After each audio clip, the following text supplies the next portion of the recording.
All right, gonna be recording here. Good morning. Let's start out the morning with this is the second meeting for the Infinity Solutions water reactor collaboration. We are slowly working, or maybe we're moving pretty quickly. We're having internet issues this morning. There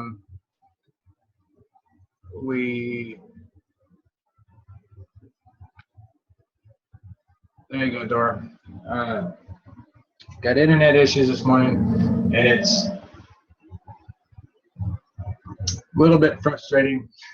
Things are going on, but we're doing okay. It's Monday, and we are moving forward here. Okay. Since the last meeting, I've taken copper tape and I have lined it on the inside of this. Okay. And then I took some cold caustic spray, sprayed the inside of it, and I used paper towel. Okay. And I say cold caustic will cover that if you guys haven't already. A little bit later, this is supposed to be for an advanced fruit. So I used a paper towel and some gloves, and I just wiped it on the inside. It helps take the oils and things off of your hands, from your hands off of the tape, and allows the caustic to stick correctly and evenly. I've also taken and sprayed, nano coated the rest of the reactor. Okay, and I'm still trying to get a nice even coat on it. It's kind of arguing with me here, but we'll get it figured out. Okay, and I think a little bit here in a little bit I will continue working on the bottom of this and changing, getting it all set up and explaining why I'm doing the things that I'm doing. So is there anybody out there right now that's been building these things? I built mine. You want to share, Lori? Sure. I don't know how well my camera's gonna do, but definitely my double helixes do not look as good as yours. I used a smaller wire and they look very messy, but let's see, it's in a container. Got the battery at the top. The positive, you got all the positive ends connected in the center, right? I connected them all with a wire. Is that in series then? That's not correct, probably. They're all connected with the wire here. Okay. Is that in series? That's probably not correct.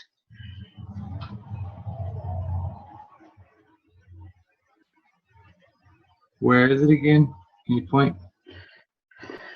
All right, so let's see, we got all my positives connect onto here, which go into the center. I can't see your fingers. So let's see. They're connected to where? To this wire that goes to the center. Okay. And the bent part.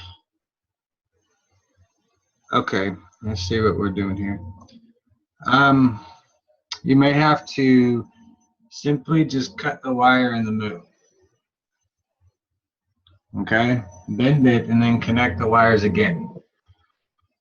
Because we have to have a parallel connection. Okay, and all of the connectors have to be in the center. Right, because what we're going to do is we're going to turn the center to the positive as one terminal, and the way it looks right there is that because it goes all the way across, it's just one.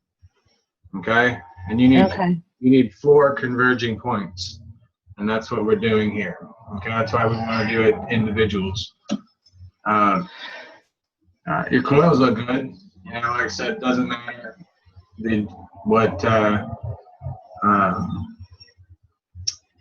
what gauge wire you're using. Okay, it's just the shape that we're trying to replicate here. You know, the double coil is the opposing coils are the toroidal field that you need to contain the energy inside of it. You know, once it's nano coated, I mean, we're living and learning here. We might need 500, you know, turns on this coil. We don't know yet, you know. So I mean, that's the whole point of this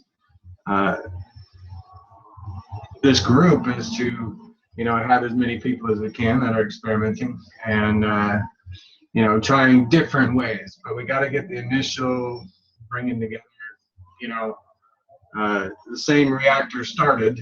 Okay, so we have a starting point, and then from there we can modify. You know, my version is not the King version. I don't know if it's going to work. You know what I mean?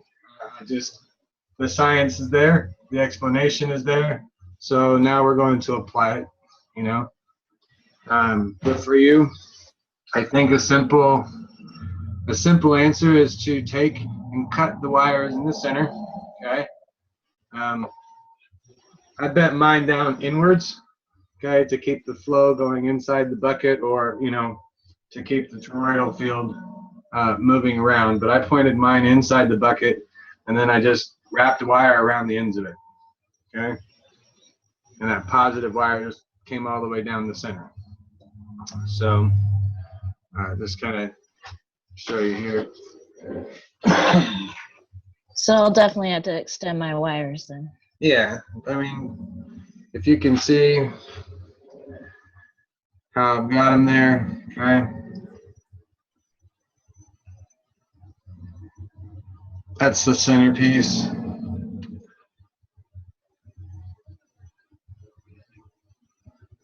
And you can see that I've made the infinity loop for the center now. The attracting centerpiece point. All right, and it's been nano coated, so we're doing well. Just to hold the bigger wires together, you can see that I've connected them. You know, it's just another wire. Just a single wire, you know. Doesn't have to be all fancy. I just wanted them all to stay together. You know, because once we put this thing together and it's going, you don't ever have to touch it again. You know, and we're building. We'll be using this as a battery, and we'll be making a few capacitors similar to the tube one. Okay, I'm just going to use a regular capacitor setup that we've used instead of the plastic tubing. We're going to start wherever it went. We're going to start with making the regular capacitors. Okay, when we go to put this thing together.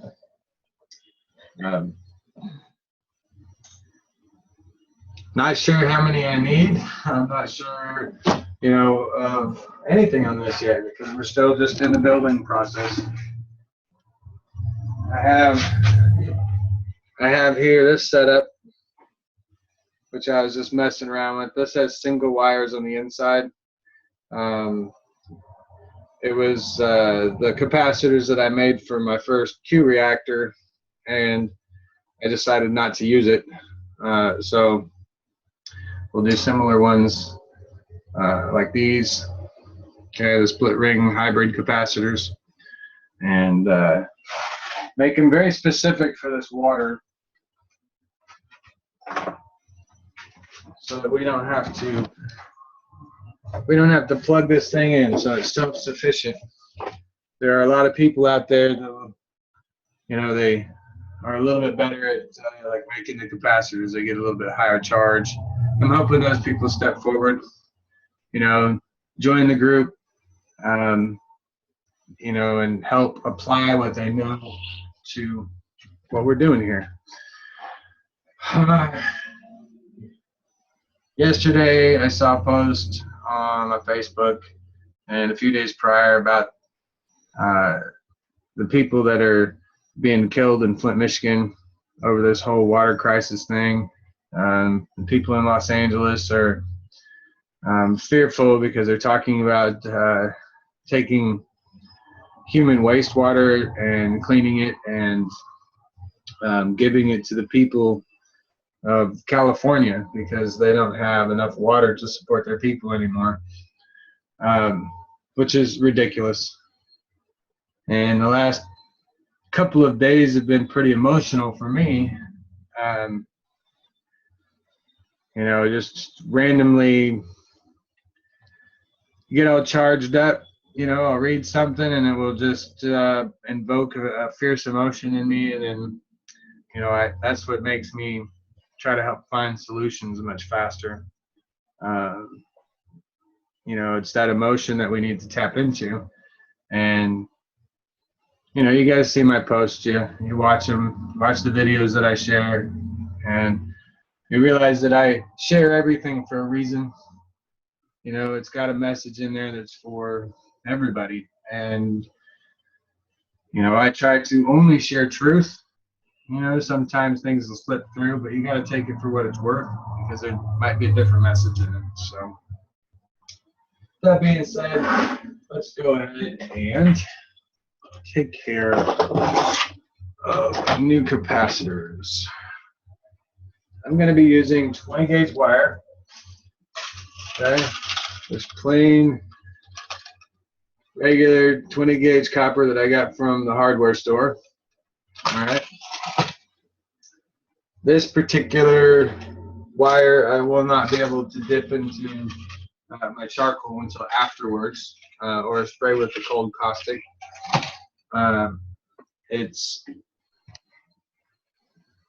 Actually I will, because I'm going to take it off of the spool and do it anyway, just to be sure and follow my own idea back here. The same one that I had for my infinity reactor back here.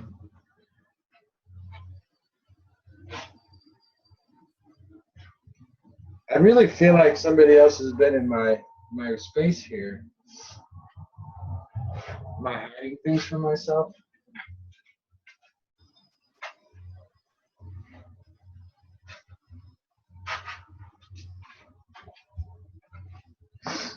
Because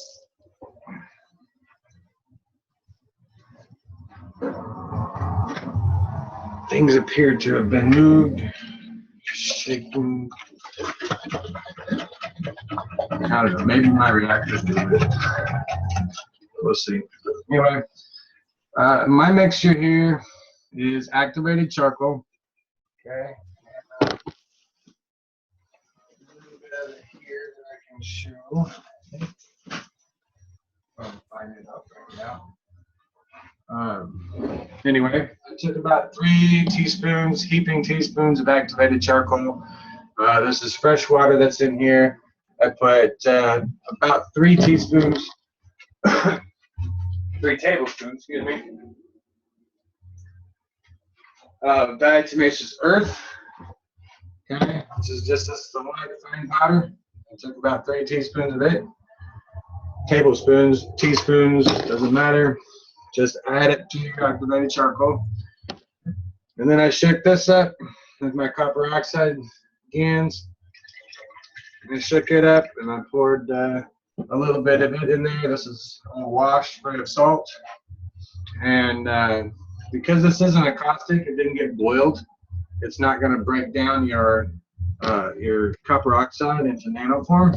So now you've got washed cans floating around with your positive, which is the GANs, excuse me. You have your negative, which is the charcoal, and then your diatomaceous earth is also a positive. Okay, so now you've got 2 positives and a negative inside of here. All right, and then you apply that to copper, and copper is another positive. All right, so now you've got 3 positives and 1 negative, which is going to keep it offset. All right, and it will not be able to find balance, which means that it'll constantly be attracting. All right, diatomaceous earth, the reason why it's so healthy for us is because it attracts electrons to itself, okay? It absorbs it and then it passes through our body. And diatomaceous earth is nothing more than ground up seashells, okay? So it's a fantastic source of calcium and all the nutrients that we need.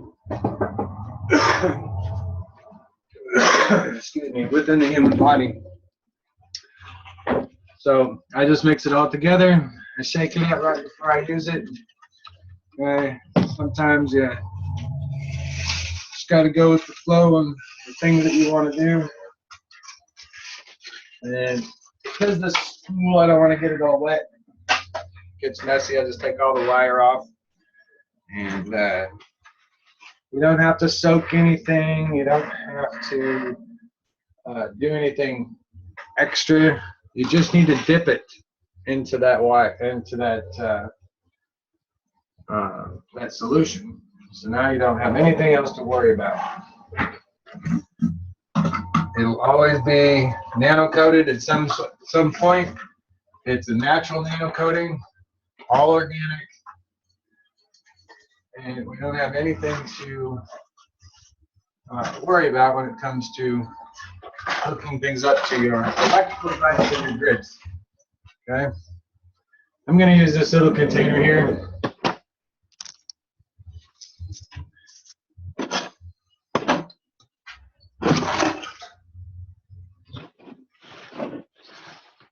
All right, can you guys see that?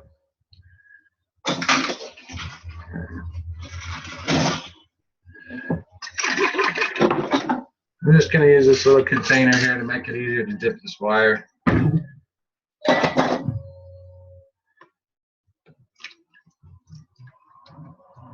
Okay, as you can see, you don't need much. I just put enough in there to cover the surface of the bottom and a little bit.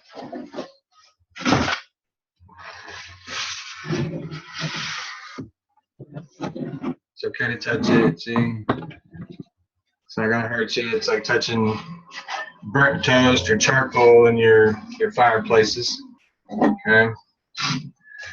Don't ever waste it. Don't throw it away.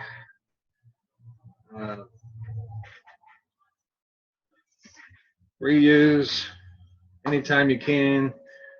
I'm always, right now what I'm doing is I'm stretching out this wire. Okay, make sure that there's no kinks in it as I'm running it through. Okay, you'll see I'm just creating it so that it goes under the surface. As it's passing by, you'll see, you can tell, you feel it, you know, okay, you're trying to tap into its life force. But just make sure that when you're doing this, you hold the wire underneath and then just let it slide over your fingers. So it's going past, it's passing through underwater. Okay. Once that's done, you know the entire surface of your copper wire is nano coated. Okay. Now, I don't ever have to worry about this wire again. Okay. Sometimes I get spools, you know, bigger spools, like this. Okay.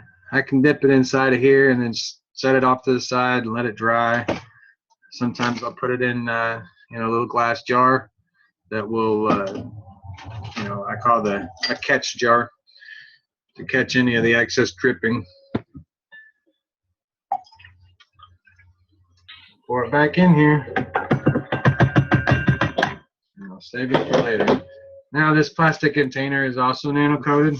If you should ever need a nano coated container. And go from there. And we'll end up doing it. I'm cleaning this off here because I've got limited space on my desk. One day I'll have a beautiful, nice little science lab. Be bigger than what I've got, but for now we're going to use this.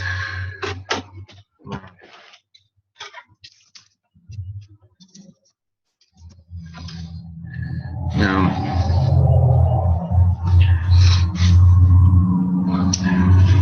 I'm going to teach you how to make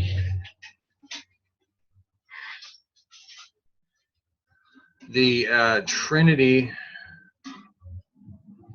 Actually, we're going to go with the Infinity 6. So we're going to use 1, 2, 3, 4, 5, 6, 7. All right. It'll be the Trinity 7 capacitor. All right. Which means that we're going to have 7 field interactions right here, guys. Okay. It's going to cross over itself. There's going to be 7 wires lined up here. Okay. And so the point of this is it's got to be an odd number so that we can continue the capacitor setup. All right. One side is positive, one side is negative. I'm trying to build this in my head real quick so that I don't have to redo it. If I was to put it over, one side would be positive, one side would be negative, but the ends come together. So, all right. Get 1, 2, 3, 4. This is the quad core.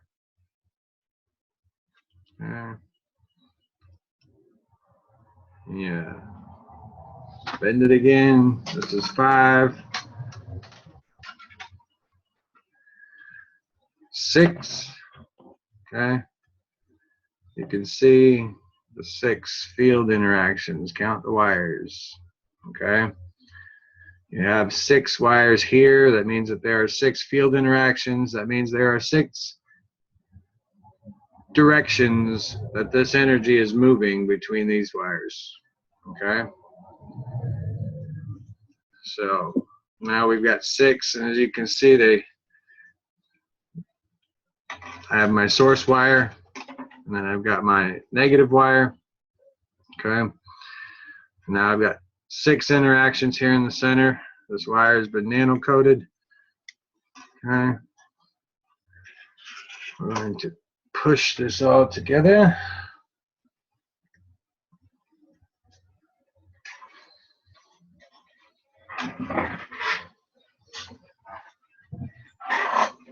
This is exactly what I'm talking about. My stuff is being moved. Either by me in a trance,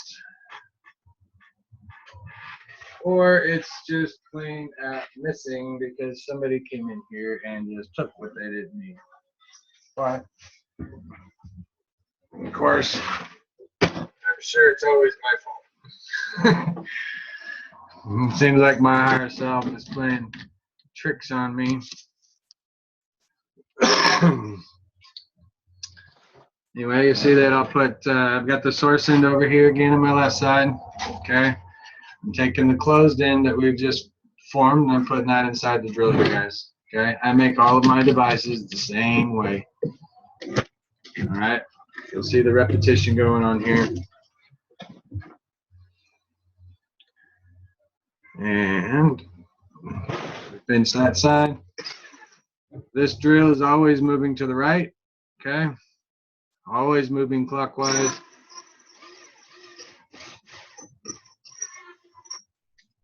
All right.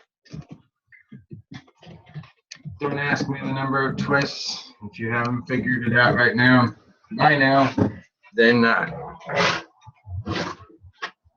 the number of twists is your security, so you don't have anything to worry about. Okay. There is no specific number of twists. All right, so now you guys got one of these. Okay. Usually, I like hands-on participation in class, which means that I want you guys to make this stuff while I'm doing it. Okay, it's kind of the point of the water group. Okay, this is a focus group, so you guys can get the hands-on experience and ask me the questions that you need while we're making it. Okay, so if you have the option to do so, please come on the screen, share your pictures, ask your questions, because that's why I'm here. Okay, I'm not here just to dictate.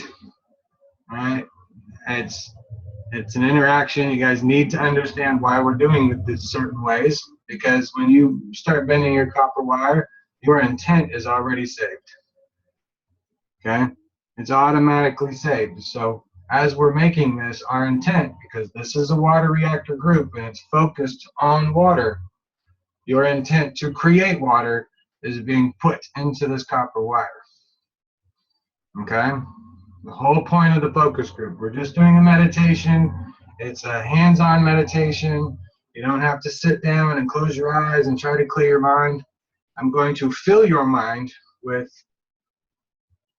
love, okay, anticipation, because I've been having dreams about this reactor, and I know it's more than just water. Okay, so if you guys take the time, please go get some wire, get your pliers if you got it, get your whatever it is that you need to do so that you can make these things, and we'll have a focused meditation on creating water, and we will have much better results. Okay, I promise you. We're using the energy of the universe here. Okay, and it's time to harness that energy with the group that we've got, bring it together, focus it on this one issue. If we can focus this on one issue, our intent will be set in stone. And once we create water one time, the entire universe will know how to create water. Okay, that's how powerful our soul energy is. And that's part of the ascension process, is that bringing awareness to our own abilities and our own intent saves it to basically the hard drive of the universe. Okay, and that's what we're doing here, and I need you guys to participate, not just watch. Okay, I need your feedback. I need that feedback is the love for me, my food. Okay, I need to know, and I need to know that you understand fully. Okay, because the unintended consequences can be extremely harsh for you. All right, if you're not very specific, and that's why we're doing the focus group, and I'll tell you along the way. All right, now I have my aluminum foil, and I was using been using coffee filters. I've used paper towels. I've used parchment paper. I've been experimenting with different setups. The voltages don't really change when it comes to the setup, so there's nothing really special about it. It's just depending on what you have, what's available. As long as you have some sort of a paper product. Okay, they're using the parchment paper as a protection in case there's heat. Okay, in case there is a short in some way. So if you've got it, make that your first choice. Okay, as far as the parchment paper goes, I don't have any parchment paper. For me, I've been using, like I said, the little coffee filters. Okay, I get it from the dollar store, and I've been using paper towels. And today I'm going to be using paper towels and aluminum foil. So if you got those, go ahead and go grab them.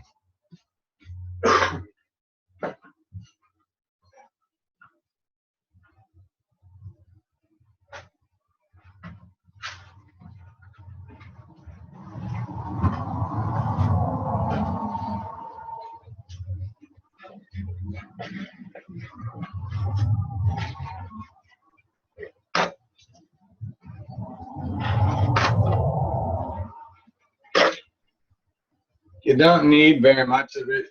I'm just tired of walking back and forth.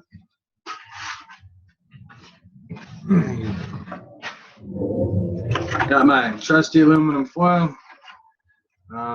paper towel. Okay, nothing special. You know, I don't care if it's super absorbent or whatever else. We don't have, you know, like I said, we don't have anything to worry about. Your little tub that we used earlier will most likely be your best bet to help you, you know, because you're going to want to do these. I would suggest for this reactor, I would suggest making, oh hell, we're going with 8s all the way around, crazy 8s. That's what comes to mind when I look at the bucket here. Okay, so you're going to want to make about 8 of these reactors. So if you put 6 twists in here, or you know, 6 field in, 7, 6. There's 6 in this one. So each one that you make, all right. This one's got 6 field interactions, so this is equal to 6 of the capacitor hybrid rings that are like on the Q144 that we've seen recently that's stacked up. Okay, so it's like making 6 of those all at once, guys. Okay, the long wire that you see right here, that was my source wire. Okay, and so when we you know, bend over the end of your source wire, okay, and now we know that this is nano coated. Don't have to worry about it. I'm going to go ahead and keep my, you would think mason jars would want to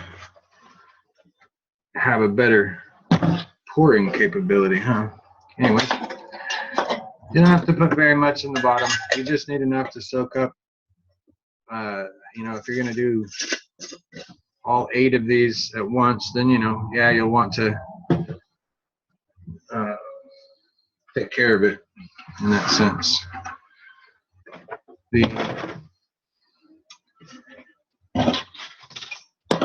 Just so happens that these paper towels,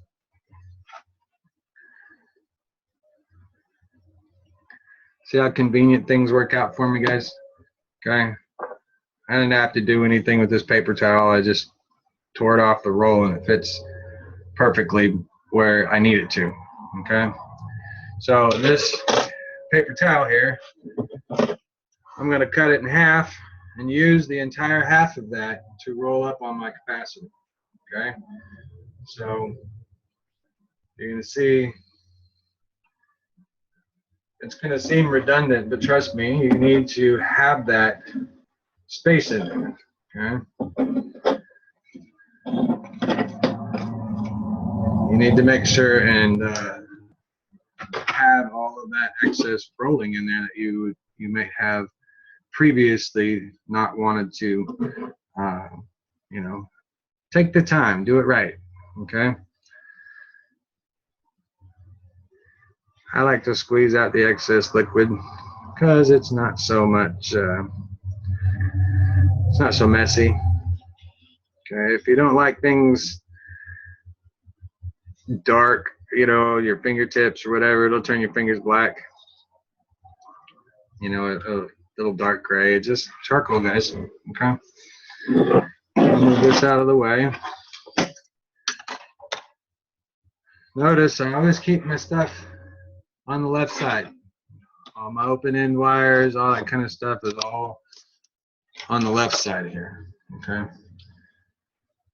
this is the tedious and time consuming part. Okay, when I see my friends that are making other plasma reactors and they're making the single wires, I really feel for them because this is quite tedious because they're kind of small wires. So, but do what you can so you can get it rolled on here. You know, for me, I have big fingers, so it's difficult to work with the smaller wires. Some people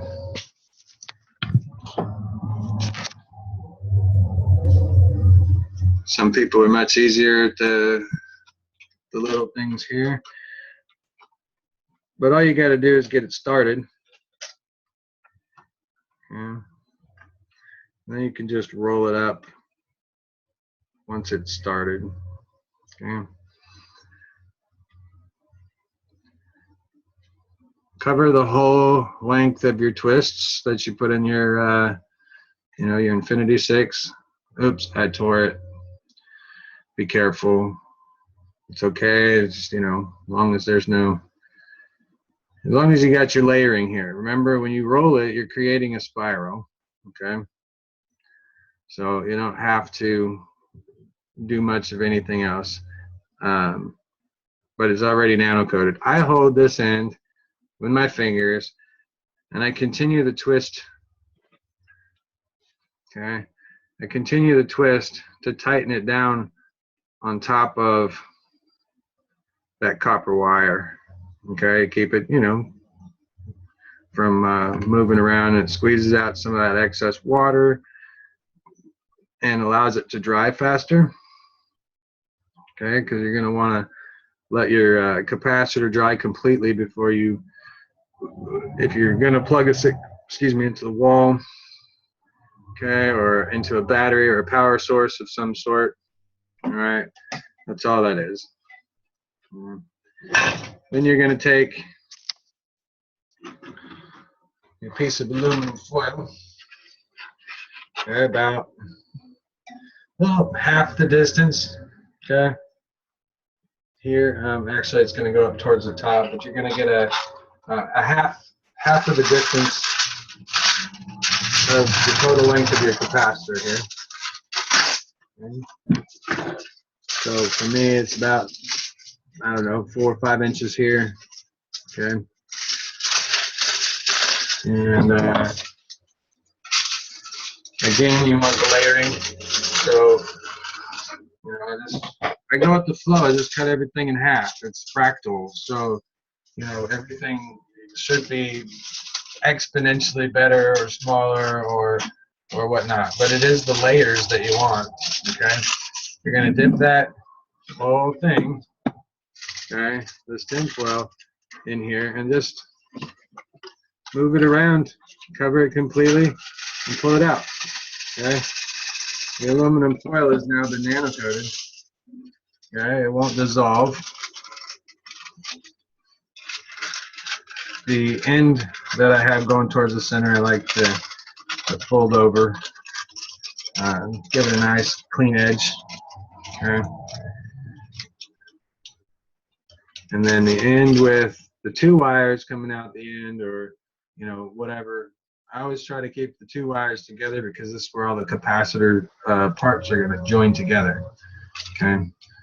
So you put it on here. Remember, everything's nano code, so it doesn't matter anymore. Okay. It doesn't matter if it's touching. If you're accidentally rolling it a certain way or whatever. Okay, it's the point that it needs to be here. We're using now the plasmatic energy of these elements. Okay, the paper towel we're using. Okay, the aluminum, the carbon, the GaNs, the diatomaceous earth. Okay, we're doing all of it. We're using every bit of the plasmatic fields. Okay, and again, I do the same thing. I pinch it here for the aluminum foil, just like I did the other one, and I twist it down. Okay, I'm not really twisting the aluminum foil as much as I'm just letting it slide because it's wet. Okay, but it's just creasing it and putting it in place like a screw. Okay, that's all we're doing here. It doesn't have to be fancy. And so now you've got the beginning part of your capacitor. All right. Now, in order to get the potential difference that we're looking for, we have to have an odd number of wires. And what we're going to be doing for that odd wire of numbers, okay, is that we're going to cut little pieces. We're going to cut 5 little pieces of wire. Okay, and they can all be the same length. It doesn't really matter. You'll figure it out as you're making it. What's gonna be easier for you. Okay, I make mine. I don't know. I guess it's about 6 inches long here, 8 inches long. You know, they don't have to be perfect, but try to keep them all the same if I can.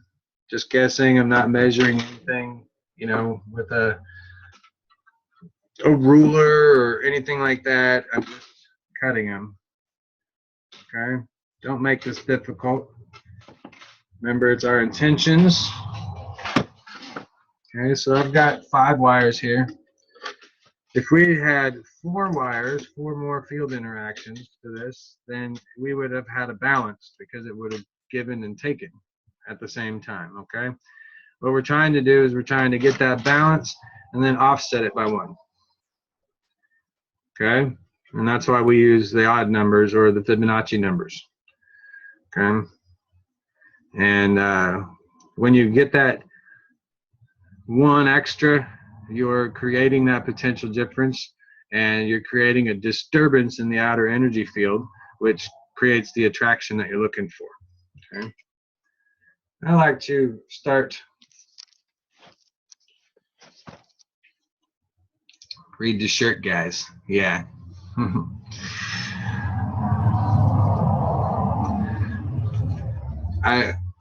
I've turned this, so now this is on the right hand side. Okay. And what I'm trying to do, actually, I'm going to go ahead and flip it back over. What I'm trying to do here is that you got to create where's the energy going to grab from? Okay. Whenever you're wrapping a coil around this, whatever part is actually wrapped, okay, think of it like the sponge, all right, and it's moving towards the longer end that's sticking up and connected to the other pieces, okay? So if this is your capacitor side and this is the battery side, or this is the battery side, and yeah, this is the battery side here at the aluminum foil, and this is capacitor side, okay? You want to draw energy. Well, I know that I need a wire that's going to be connected here and on this side and to this one at the same time, because that's what's going to connect the positive, okay, compared to the negative, which is the silver when it comes to this this design, okay? So what you see me do when I turn it back around is that I have that end pointing towards, okay, the paper towel, the wet paper towel side, all right? And I just pinch my finger there and hold it right on the end, all right? I just hold it right there. And then I twist it. Doesn't matter which direction. Doesn't matter how many times, okay? It just needs to be wrapped on there. But you see, I twisted it. I started twisting it on this side, and it moved this direction. So that means that this energy is going to be drawn from this side and moved up here, okay? And when I put another wire here, and we're going to do the same thing, but it's going to be like the 2 corkscrewed ends that we've wrapped around it are going to be facing each other, and I'm going to show you, okay? You'll see me flip-flop my device back and forth so that I can have the same spin with my hands, okay, the same direction, but not have to worry about flipping it in your mind, okay?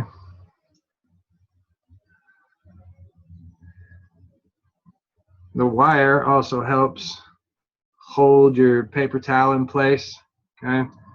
So what you can see here is that you've got a coil going this direction, pointing this way, and you have a coil that's pointing this direction, okay? And they're going to feed off of each other, all right, as far as energy goes, but it's drawing it from the center towards this end and out this wire, okay? The same with this one. It's gathering all the energy up in between these little grooves. It's gathering it up, and it's coming out this end of the wire, okay? So you're determining the energy flow here, all right? Is it really pertinent? No, but these are the finer details that help the energy flow be better. The plasma will find itself, okay? The energy will find its own balance, and it's, you know, let it do its job, what it wants to do, okay? So I'm going to put 3 over here on this side, 3 wires on the capacitor side, okay?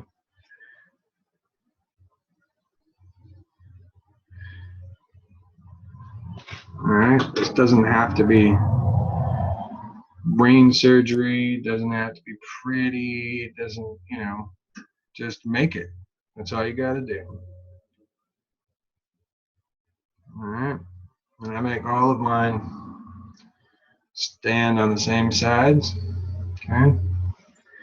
So I'm going to have 3 on the paper towel side and 2 on the foil side.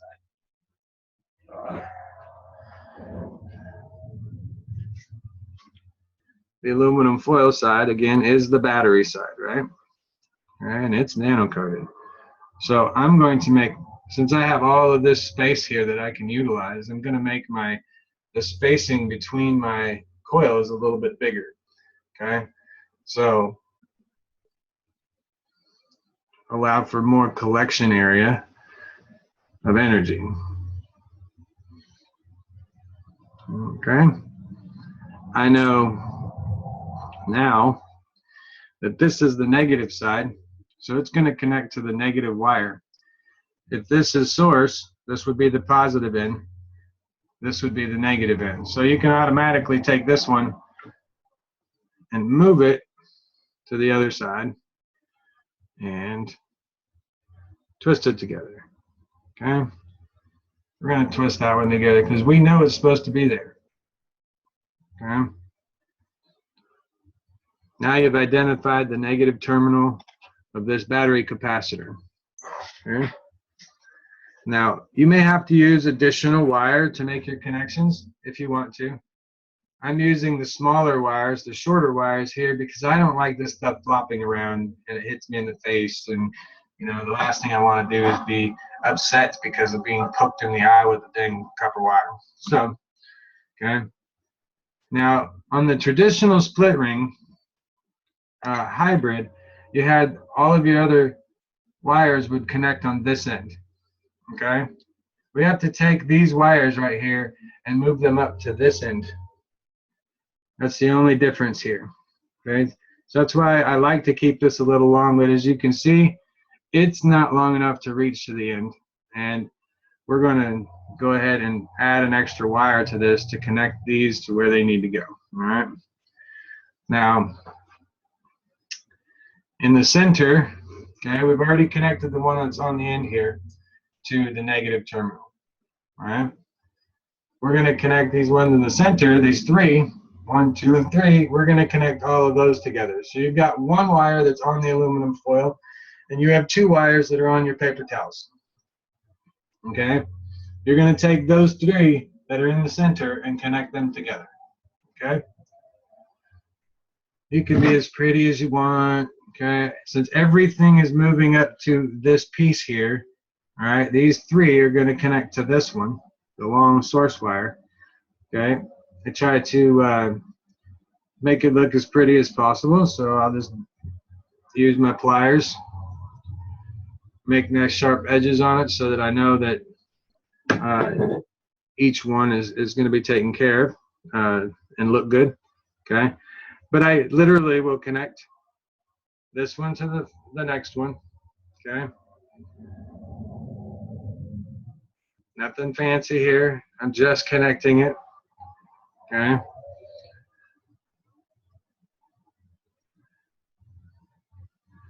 You see me twist them all together. Okay. And then once again, I will give it a nice crease in the wire. Okay. Doesn't matter how you connect them, how you twist them together, just as long as that they are twisted together, guys. Okay. That's what we're doing here. And as we can see, this is not going to reach the end. Okay, so you can bend this one down to meet it if you so choose, or you can add another wire. I'm bending this one down here so that they meet together. I don't know how this is going to turn out at the very end as far as situating goes, but you still are going to have to get an extra wire for this side to bring it all the way up. Okay. Did I do that right? No, I did not. That needs to go to my short wire. Okay. Disconnect it from the big one if you've connected it. Because this is the positive end. Okay. That's the one that goes to source. So now I do already, anyways, need a wire. No big deal. Because remember, it's already nano coated. Okay. You can add in as many wires as you want if you want to, or as few, depending on what your needs are. If you're trying to conserve wire and all of that good stuff, then you know, this is the easiest way. Okay, just splicing in a wire, just to make it so that it's it looks good. It's space available, as I call it. Being stubborn right now. It doesn't matter how many extras, just connect them, guys. Don't overthink it. Trust yourself.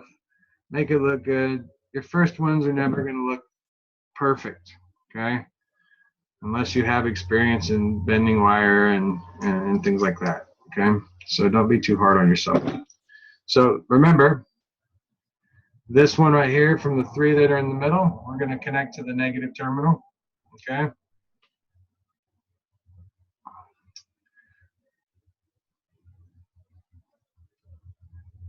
Remember, these are all going to be connected together, okay? You're just doing a formality of following a very specific procedure, okay, to create this. All right, that's all we're doing. Very, very specific procedure. Order of operation, like in math. All right. You know, when you first make it, the very first time you make it, like I said, it's not gonna be perfect. It's not gonna be the prettiest thing in the world. Okay, it won't look like mine unless you got experience, and you know, it's not. Don't make it a painful experience. Okay, it's supposed to be fun. This is what our life is for right now.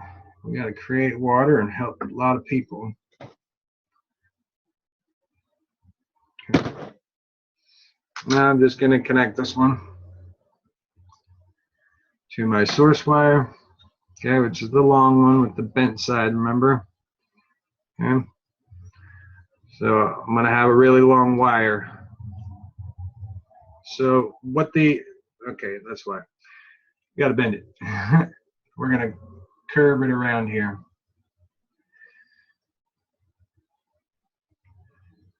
The ring just needs to come together.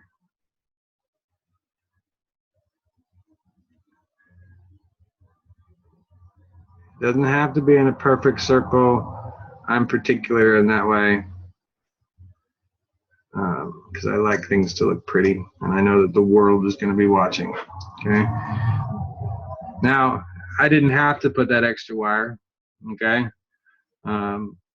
It seems, because when you curl it around, it would have reached just perfect to this wire. Okay. Again, if I had trusted myself, I would have saved myself a little bit of time on that. But that's all right. We're going to make the best of it. Okay. Mistakes are all about learning. Okay. And I don't even see it as a mistake or a problem, really. You know, it's an experience. So now I'm going to take this too, connect them together. you got to remember that one is positive, one is negative. Okay, you got the short one that's negative, and the big one is the positive. Okay, this is your determining factor for your placing them in series.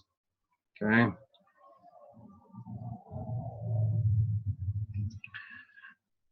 Just twist them together. I don't like wasting anything, so because I made these so long, I'm going to make myself suffer, I guess, and twist them. This is not for any other purpose other than to tell myself that, you know, good job, you.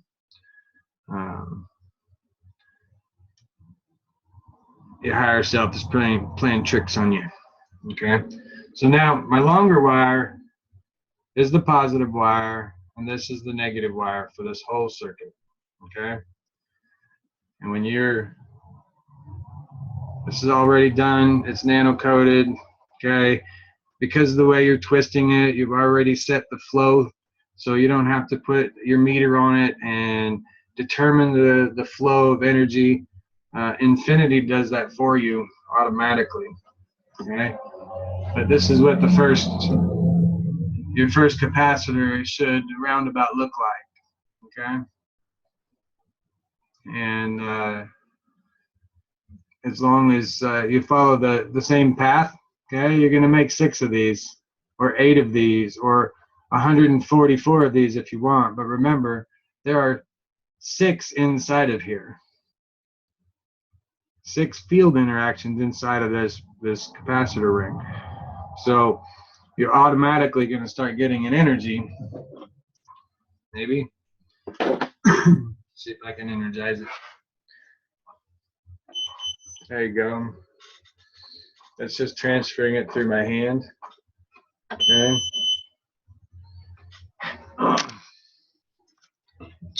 Can you see it all right?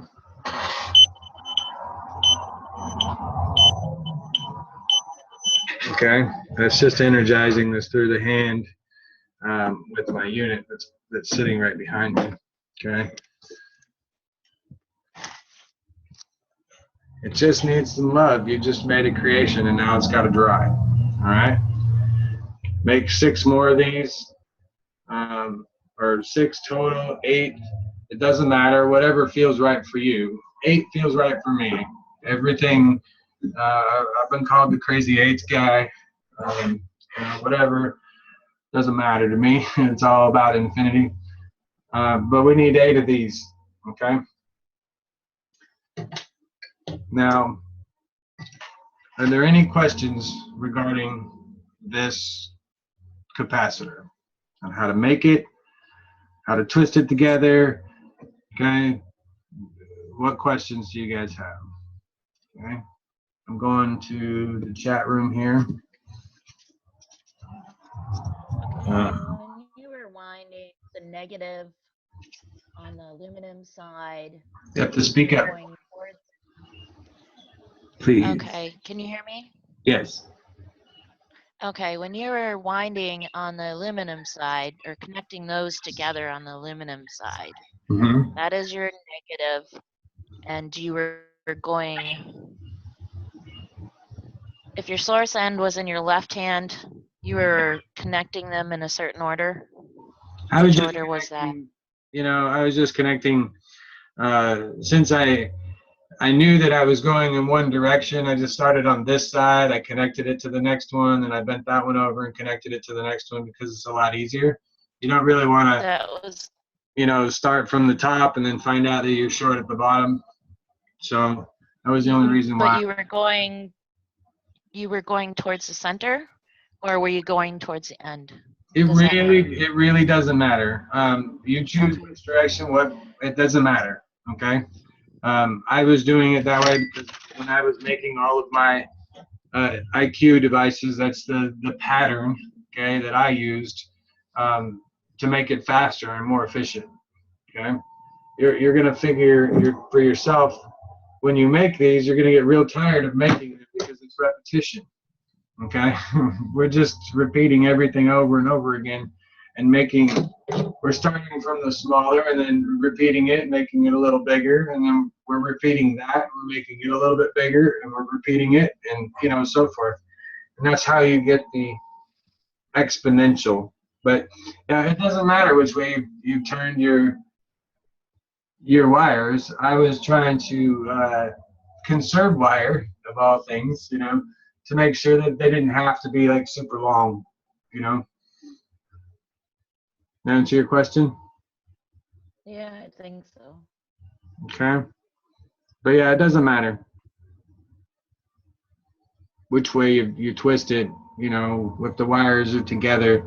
It just helps if you understand how the energy is flowing, okay, from the twisted side next to the capacitor, you know, or whatever. When you get the twisted side of it, this is where the energy of the sponge is. It's got to follow that, and then it comes out the longer wire, okay? The longer wire becomes your source wire, okay? It's continuing on that direction. You got to think of the end of that wire like a flashlight or laser beam. You're just kind of directing that flashlight where you want it to go, okay? Does that make sense? Yeah. Okay.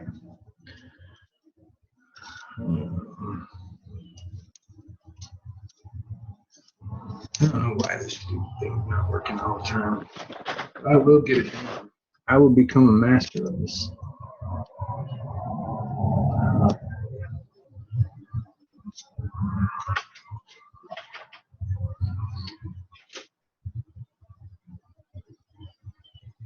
Okay.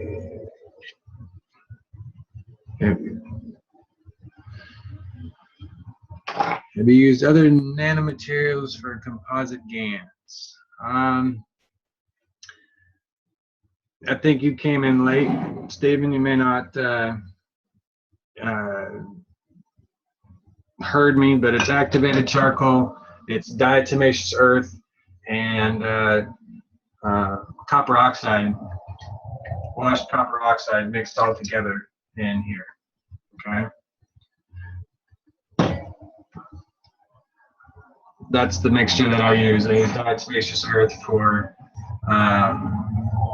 you know, their seashells. It's finally a fine powder of ground up seashells, and it's got everything that you need from Mother Earth in it, with all the nutrients.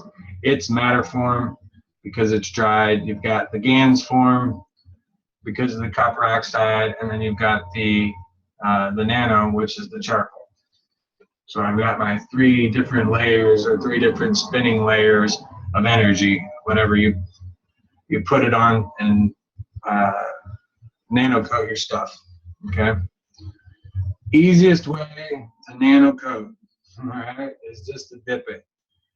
It's the easiest way, probably even the safest way, and this is all organic. It's not chemically derived. Okay. And I want to thank the Q Reactor guys for sharing that information. You know, we're going to take that information and continue it, because there's going to be a lot of people that want the they want the organic and not necessarily chemical. Over time, you realize that it doesn't matter, okay? Because even the chemicals come from the Creator. Mankind didn't create them, they just rediscovered them. And they all break down to their individual elements when they're in the caustic. And caustic has its own benefits by itself.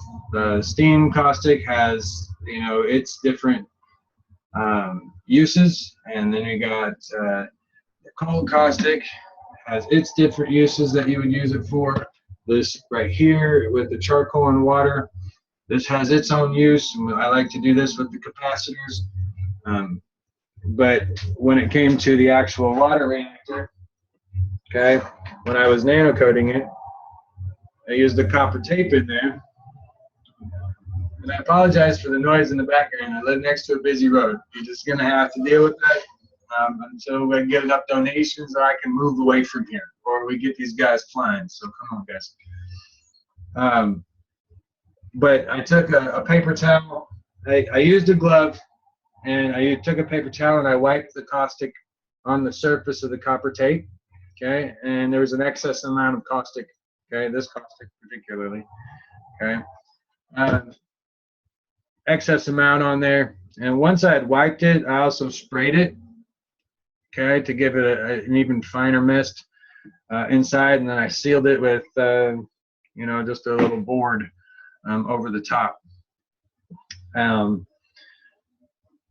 But you use the paper towel. What I've found is that when you're using the copper tape, okay, the nano coating or the surface of the copper tape will collect your oil from your skins. If you smoke cigarettes, you know, marijuana, whatever, it all sticks on your skin at some point. So you start handling that tape around there. It doesn't. It's a lot more difficult to put the tape inside of a bucket than you would think. But as long as all of the surface area is covered, and as long as in certain areas where you know, put multiple pieces of tape in there, that you've got at least a ½ inch coverage where the tape will overlap. Okay, a ½ to a ¼ inch when you're doing this, because sometimes, you know, we get lazy, we get tired, we whatever, and we don't push the edges of the tape down all the way. We don't flatten it. Maybe it got crinkled. Okay, and there isn't a perfect seal right along the edge there. Well, the caustic will get inside of that and eat away at the glue. And now you've got a little bit of the edge of the tape that's going to lift up. And when that happens, that's where plasma can leak out. Okay? And so what you want to do is take that and, you know, just if you can, run your finger right along the edge of the tape to get a good seal, and that helps. Okay? But the other part is that you don't use steam. And if you wipe it on, you have less of a chance of it will coat evenly, and you have less of a chance of causing the edges to peel up. Okay, and if you leave a little gap on there, then you're covered. Even if it does decide to peel up a little bit, then the plasma energy won't leak out. So overlap it a little bit, guys. Okay. Now, the next thing I want to make is the lollipop battery that I've been working with. Okay, this one has been made the same way. I dipped everything, all the wires in it, in that charcoal mixture. And for some, you'll be able to see the spots where they've dried. Okay, that's on there. And there is some coloring, like copper oxide, that is actually forming on the surface of this. Okay, and all I did was dip it, or I used a paintbrush and I painted the surface of this with that charcoal mixture. Okay. Me, I'm a clumsy person. I say I'm clumsy because I try to move way faster than what is capable in the area that I'm in. Okay. Now I'm going to be using 8-gauge copper wires so that you guys can visually see what I'm doing here. You guys can use any size wire you want. You just gotta follow the same format. And if you can use any kind of tape you want. You just have to be able to, I can't really say that you can use anything that you want here because we haven't tested this yet.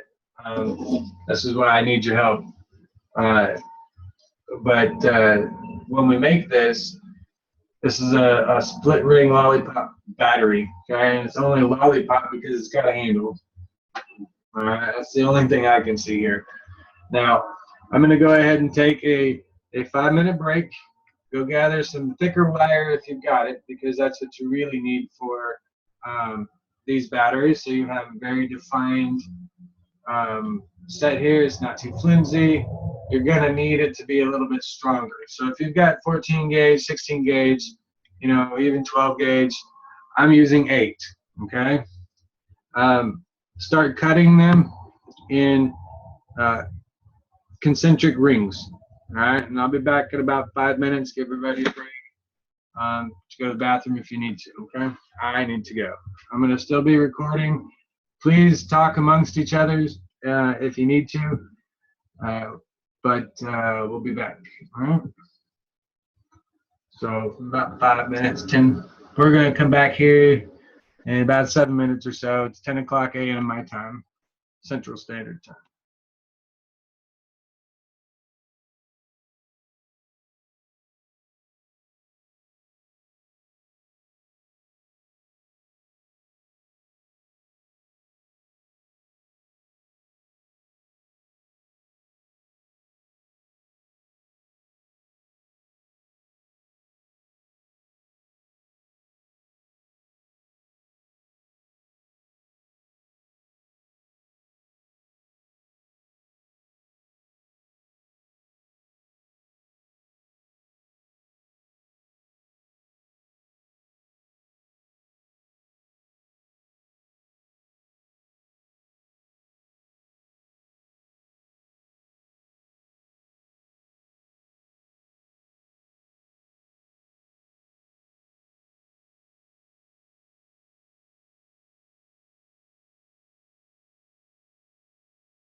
Hello, everybody. Can anyone listen to me?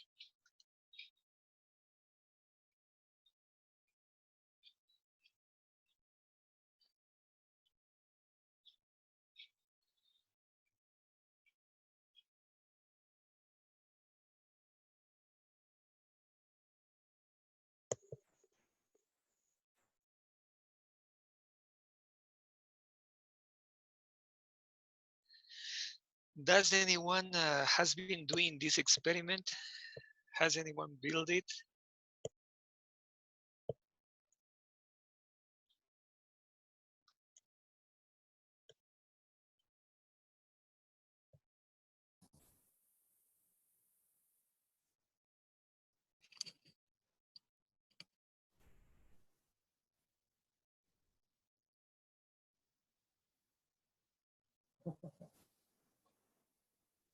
See?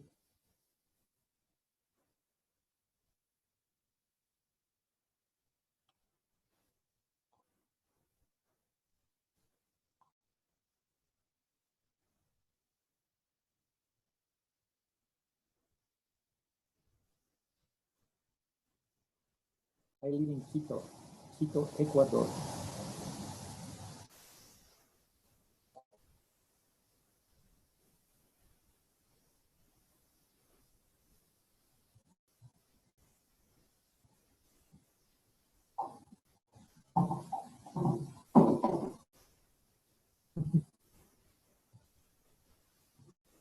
Can you unmute to talk?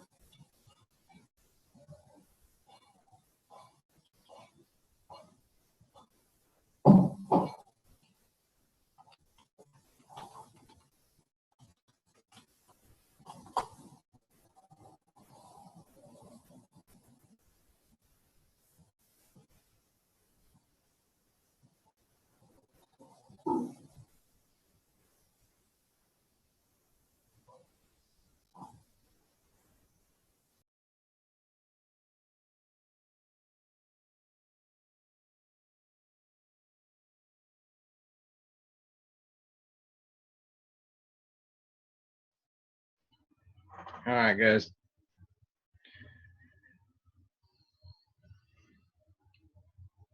I always like to straighten my wires out first, so I know exactly what I'm getting. When you start making a bunch of these, you might make some marks on your desk or rulers or, whatever it is, so that you can know exactly what length you need to cut the outer ring, okay, the second, third, and fourth rings here. I have 4 concentric rings inside of here. You do not have to do the center, okay? You see the small circles in the center there, okay? Those are just tiny split rings that I purchased from like a jewelry shop online. Okay, that's what's in the very center of this. And there's 4 of those as well, concentric ones from biggest to smallest. But you don't have to do that unless you want to. The important part here is the bigger rings on the outside. Okay. I like to make things a little bit easier for everybody. Some of the things that I've learned is that spirals are great. Okay. We're making a cone, okay? But we're gonna take and we have to cut that cone into 4 different C shapes, okay? So if you can find something that's sturdy enough to wrap your wire around, okay, that is in the shape of a cone, all right, you're gonna see that here. I'm gonna learn this for the first time. I've never done it this way, but this is the idea that came to mind. Okay. First off, make sure the lid's tight. I poured this magnesium citrate on my lap a couple of times trying to, no, that's because it's leaking. That would be why. But at the same point, I'm going to use the V shape here, okay?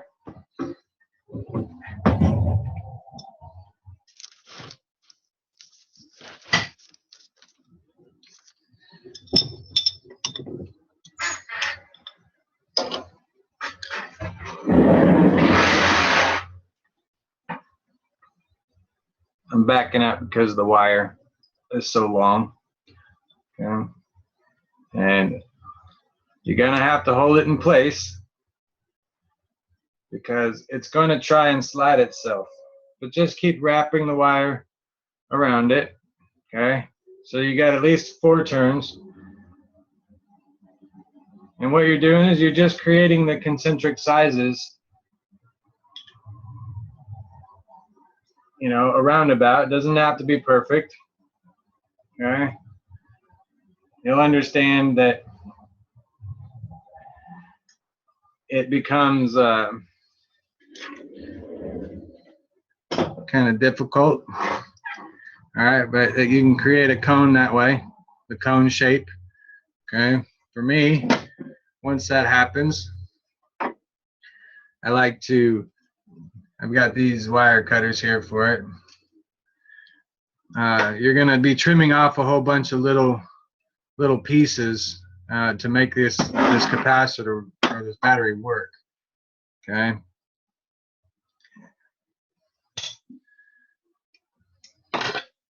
And I just keep cutting down the line.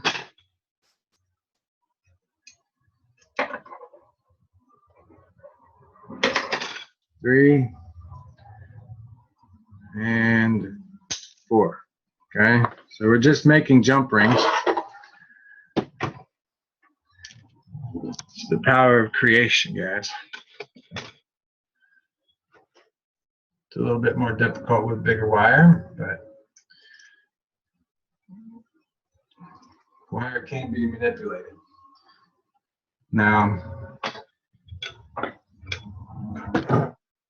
doesn't have to be perfect. It doesn't have to be, you know, detail oriented. It just has to fit around the next one. Okay. Don't put too much thought into this, because once you start doubting yourself, then you stop. Okay. Don't doubt yourself. You're already a genius. Okay. Now with this particular one, the outer one is a little bit bigger. Okay. Or the same size.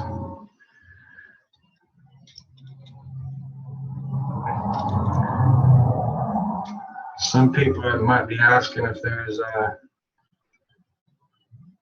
you know, a certain distance from, you know, the cap. No, it's kind of like the dam. You know, how much energy do you want?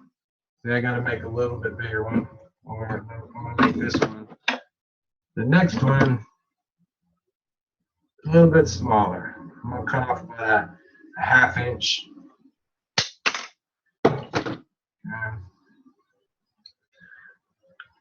Push it together so it still fits around this ring. Still not big enough. So now I cut off a ½ inch so far. And cut off another ½ inch or so. As long as it fits around this other ring, you're good. Okay. Now I've got 4 rings that are concentric that fit inside of each other. Okay. So now we've got that part covered. I'm gonna dip this in my charcoal. Okay. Mix it up. You can see all my charcoal sitting on the bottom here. Okay. Stir it up. Mix it up so it's there. Okay. If you're gonna add any other things to it, okay, just submerge it. You don't have to soak it. Just submerge it. See how easy this is? And we've just nano coated some copper wire, guys. These concentric rings. You don't have anything to worry about on that. If you don't have copper tape, get some. That is the advice of Mr. Mike. Go get you some copper tape of some kind. I use these 4-inch rolls of copper tape, and because it gives me a whole lot more options. Okay, it's sticky on one side, it's electrically conductive adhesive on the other side. Okay, and I can get it from Amazon.com. If you don't have this, then it's not a necessity per se. You just gotta mimic what I'm doing. It doesn't have to be tape, it just gotta be copper on the outside. Okay, that means that you gotta put two two copper plates together and use rivets to hold it together, by all means, okay? If that's what it takes to do it, then you can do it this way, okay? But you're just mimicking what we're trying to do here, okay?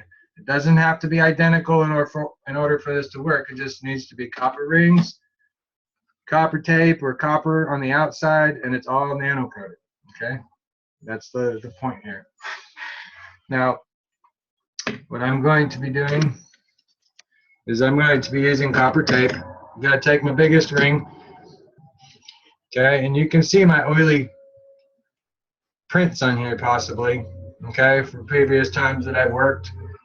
All right, so I'm just going to cut a little square out of this. I'm going to cut 2 squares out of that because you need a top and a bottom, okay, because you're going to pancake it.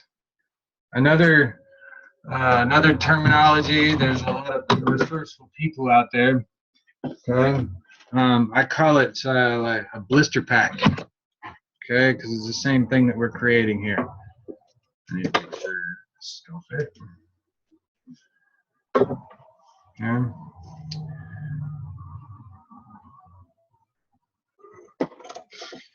Because what we're doing is that we're going to take the backing off of here. Okay. I don't know why I did that. Okay. And take the backing off of here and stick these rings to this copper tape. Okay. The glue is going to hold it in place. And then we're going to take the other side of it and put it over the top. It's going to seal together with the glue. Okay. And as long as you keep all the air out and the edges are all nice and smooth, you can actually steam coat or spray caustic or whatever these kinds of devices. I call them blister pack devices because they're just pinched in between copper tape. That's all I'm doing here. Okay, we're creating a seal. And when you nano coat the outside of it, you're creating a plasmatic barrier that holds whatever energy is inside of it, holds it in place. Okay, so you completely encompass it. All of the energy is going between the rings. Okay, so when you place your rings together, okay, the one big thing that we need to talk about right now, I'm going to use a different piece because paper towels don't cut when they're wet. So I'm going to take my piece here, I'm going to cut off another piece of paper towel, okay, that's slightly smaller than this copper tape, all right. Just cut a little square out, okay. I know this, actually I want it to be about the size of the ring, so cut this corner out here. Doesn't have to be perfect, but I'm going to mark my edges. Okay. So now I can remove this.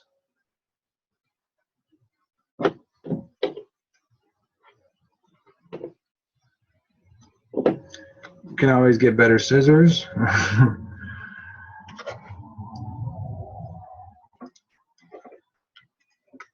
Okay. So now I've just got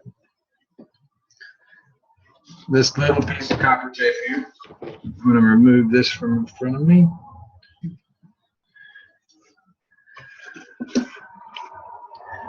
Peel the backing off of this.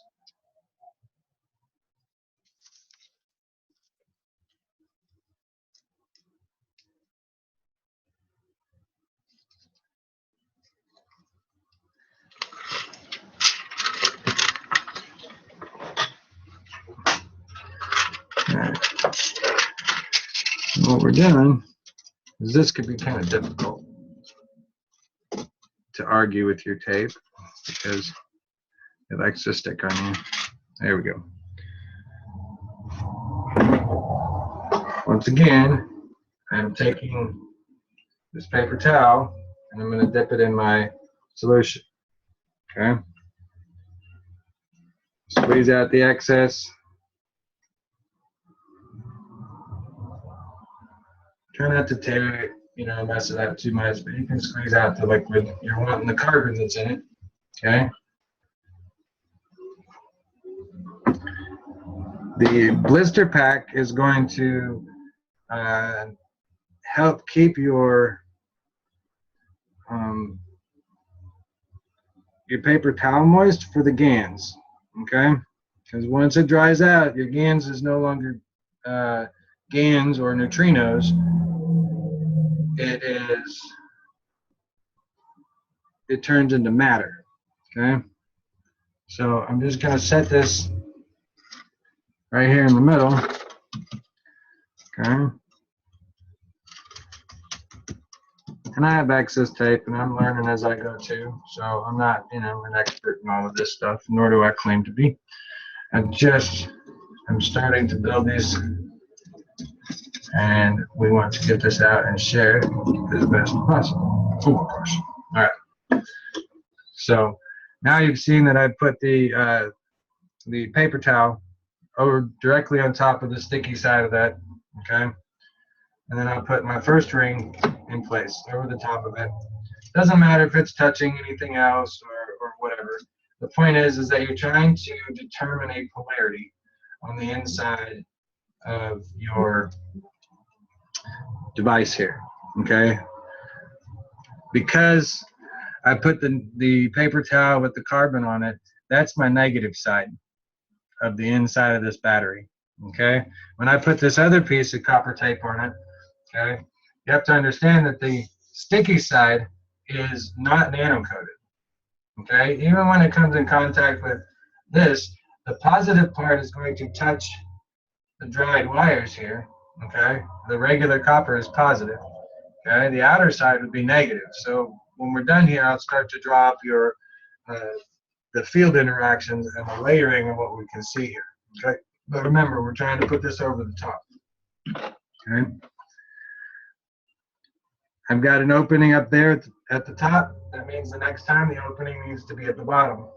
Okay, we're just going to reverse these. Not brain surgery, okay? If you're meticulous like I am, close the gap up. Okay, so they're all even, they're all equal, it doesn't matter. All right. And you just drop it in place. Okay, leave a little space in between there for the energy to flow. Okay, you're trying to get it to make the trek, as I call it. All right, because remember, all energy starts from the center and works its way outward.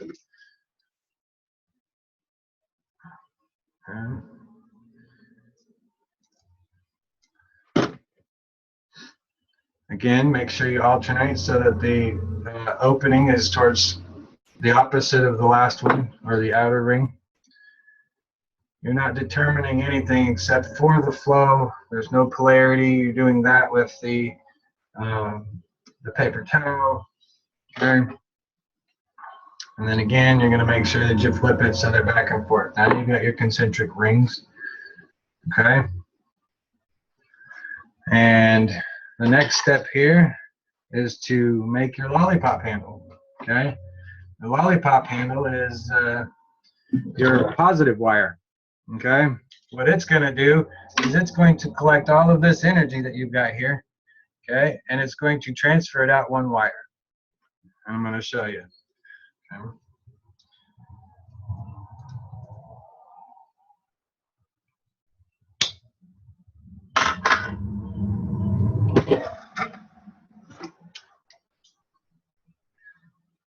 Now, due to the ability of the wires to pull out, because I've got, I don't have anything sticky right here, okay, where this is going to be touching, that means I run into the risk that the wire can be pulled out of this, okay?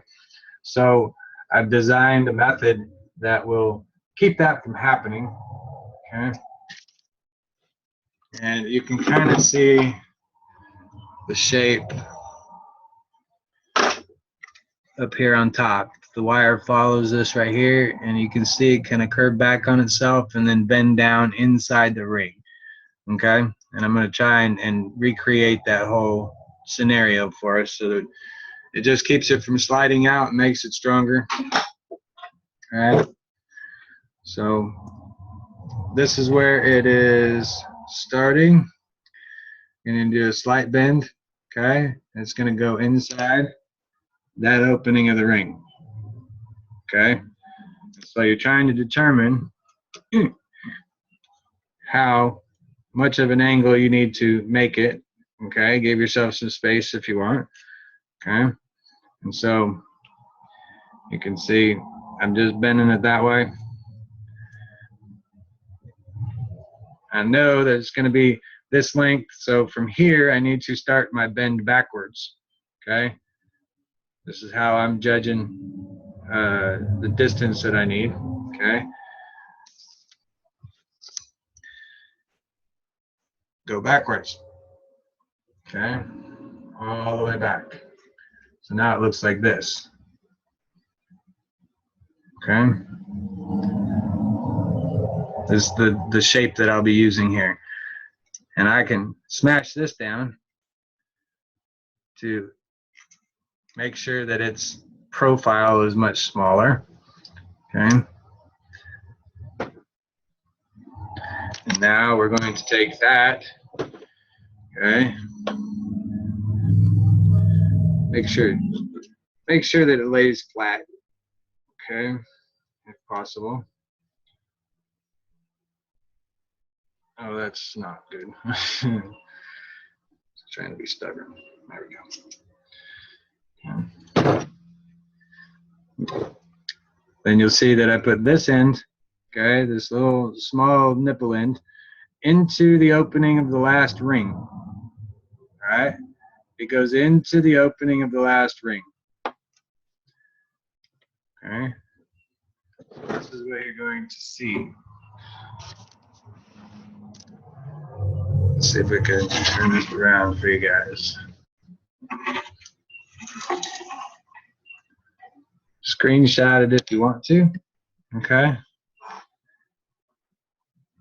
But as you can see, the energy,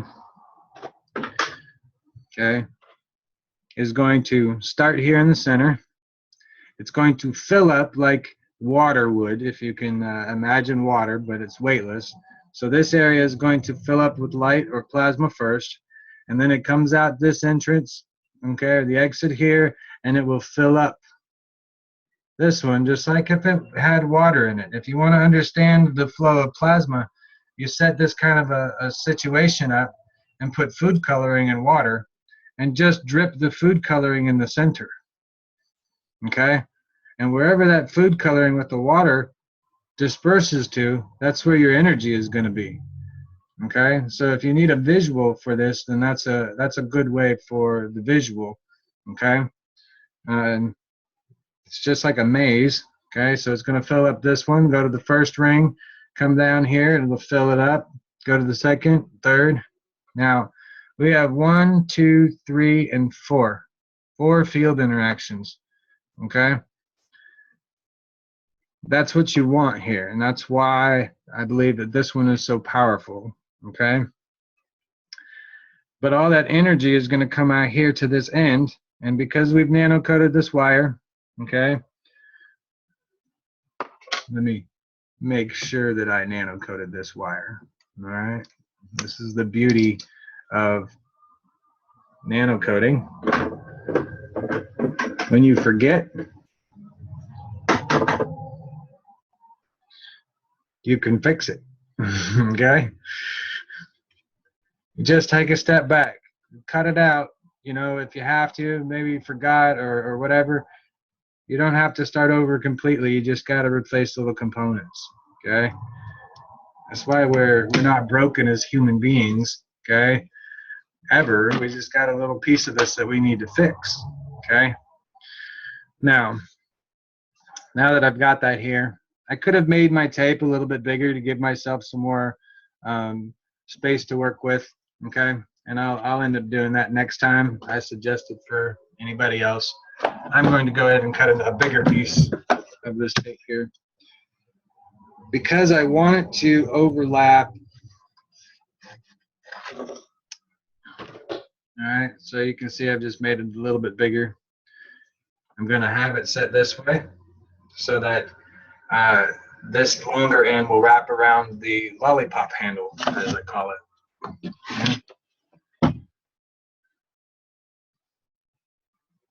Now,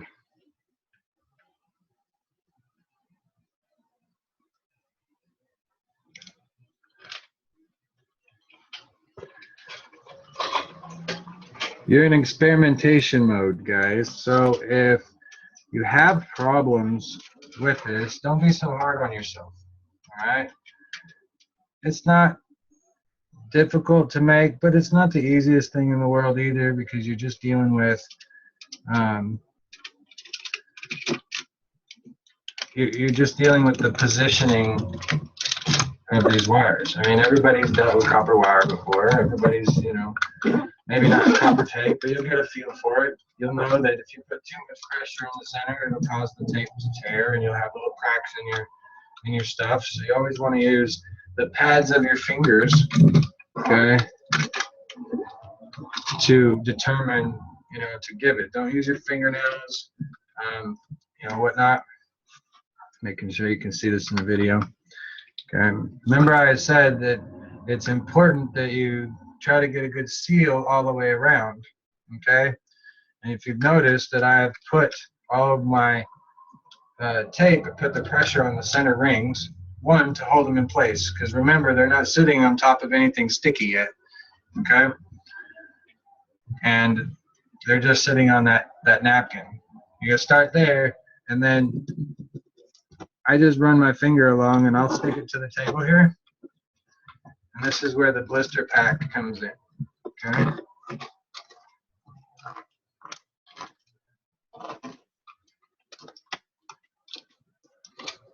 And you're going to want to, you know, make sure everything's sealed up all the way around. You want to make sure that your lollipop handle is going to be secured. Okay. I'm not doing anything special. I'm just pushing it down with my fingertip. This is why, you know, you'll see when you go to nano-coat stuff, okay, you'll see why the dip method works so wonderfully for this. Okay. Now, if you got sticky sides, you can bend over that sticky side here, so it's not going to be an issue. But here's the end where the lollipop reactor is, or the handle. Okay, and all I'm going to do is just bend that tape back over, and give it a little extra strength. Okay. Seal in between the gaps as much as you can here.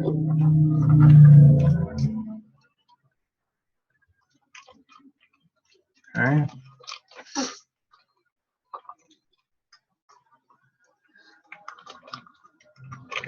And then just press it together. Give it this shape. Okay? Try not to puncture the tape, but it's a blister pack now. Okay? That means it's got air trapped on the inside of it. And I just take this and I'll trim off the excess sticky tape. Okay? Cut off the corners because circles are great. I love circles. Okay? And there you go. We now have the lollipop reactor. Okay. Now you just saw me make that, right? Now I've got some energetic fields in here that can cause my meter to mess around. Okay. But at the same time, I need to nano coat the outside of this copper tape. All right. Now, I'm going to show you. This is, oh, give me a box here. Can you read that? Is that visible? Hello, somebody.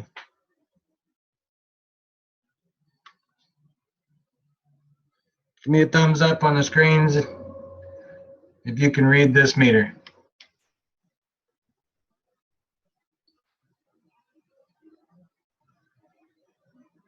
All right, well, I'm going to assume that you can. Okay. But you're going to see me put together. All I've done was connected my positive terminal to it, guys. That's all I've done. That's just with the energetic fields, and it's coming up at going up to 200. Negative polarity, then it jumps down, it's bouncing back and forth. I mean, it's ridiculously energetic. And you Right. had the positive on your lollipop wire, the wire coming out. Is that where you had your Yeah, I've got positive? it on the handle part of the lollipop, as you would call it. Okay? Okay. And what do you have your meter set at? I can't hear you. What do you have your meter set at? It's sitting on DC voltage, 10 megohm input. Okay? Okay. And it's just sitting there. Okay? That's the energetic fields. Now, what do we got when we touch it? Touch the outer surface of the blister pack. It does the same exact thing. Starts jumping around, bouncing around. Now let me explain your meters. Okay, you're not actually, when it's bouncing around like that, you're not actually picking up a voltage, guys. All right. This meter doesn't know how to read plasma. It only understands how to read electrons. Okay, and you will understand that when you see the negative, the positive, or the negative symbol pop up on your meter, okay, that's when you've switched polarities. All right. You want the negative number to come up, and wherever you put your positive terminal, okay, like for instance, we put the positive terminal on the handle, okay, and it came up as a negative value on here, okay. For plasma, the negative value is what shows up on this meter. The jumping around to the different numbers is picking up every one of these rings, okay, is giving off a different signal. And that's why it's jumping back and forth. It's trying to read that signal. And it's jumping and bouncing and doing everything all over the place because it's picking up every single one of those energy fields that's in there, and it's reading it the best way that it knows how. Okay? You have to think like, you know, if we were in the Old West, they wouldn't know what the heck a voltmeter was, right? But they would describe it the best way that they knew how. Well, the plasma that's in here is trying to describe to the meter the best way it knows how on how it can read it. So, you know, the numbers don't mean anything. The fact that it's jumping around tells me that there are multiple fields interactions that are going on in this that I just made. Okay? So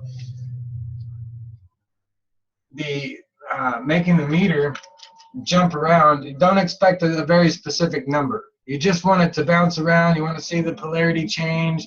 Okay? You want to do all of that kind of stuff.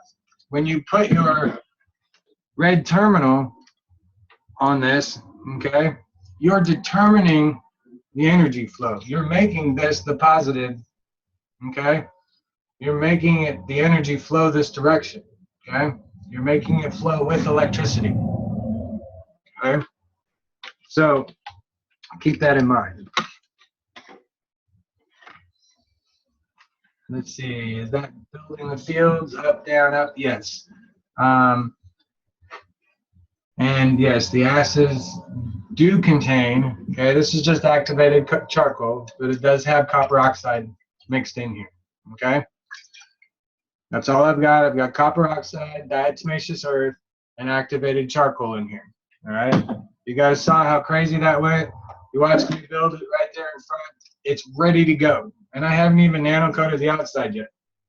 So, you know, this is the importance of why we share things. You know, I share them as fast as I can think them up or that they come to me. And in order to do so, you guys get the benefit of it, but you also get to experiment with me. Okay, we get to grow together. We get to learn. Okay, I'm not here in my room, you know, oh, I've got it all built, I know everything, and then I've got to go back and redo all of that stuff. Okay, it doesn't help anybody else if I leave out the little details. And when you start doing this stuff over and over again, you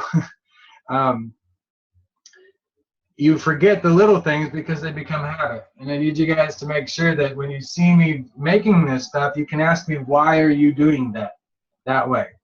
And I will explain it to you guys so that it's the experience of working together. This is a collaborative effort. So, you know, it's just me helping you. I love you guys. We need to get this around the world. These ideas and these concepts. You can make this as big as you want. You can make it as small as you want, and it will still have the same energy. Okay? And it's, you know, I just use these because I need you guys to be able to see it. You know, when I'm using these little tiny split rings, these cameras suck. So, you know, it's not very fun for you guys. And I don't want to, you know, my room to be x-rayed so that you guys can see it. So I'm going to use these bigger wires, but you can make it any size you want. Okay? And remember, the more concentric rings that you have, the more energy you're going to collect.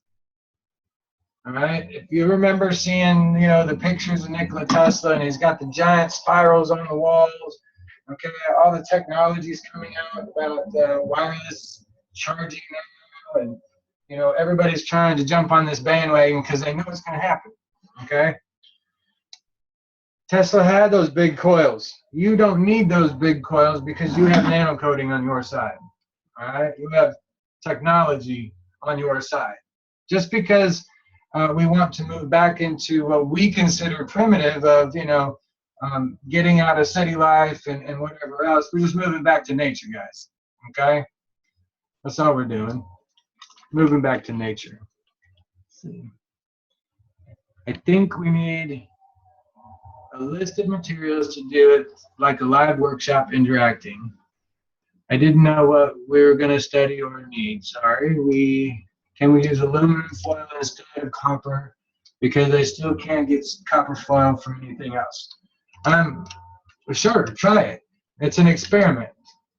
Okay? I use copper tape because copper has a genuine meaning for me. All right, it's part of our body. Okay, when I use copper, I'm replicating the human blood, the veins.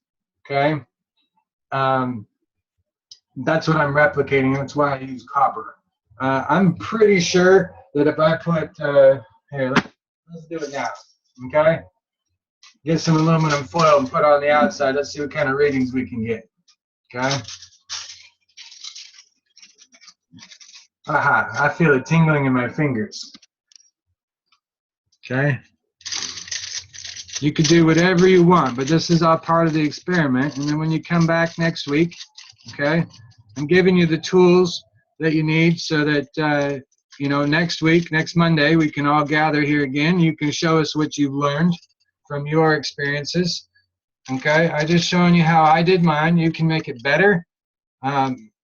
Make it worse, I don't care. Whatever it is that you want to do here. But this is a learning experience for the both of us because I have, or for everybody, because I have so many ideas that I need you guys to do the experiments. You know? But I got to show you how to make it first, and then you can play around and experiment with it. Okay? This is not nano coated on the surface. The aluminum foil. Okay, let's see what we got here. I am not endorsing Camel cigarettes.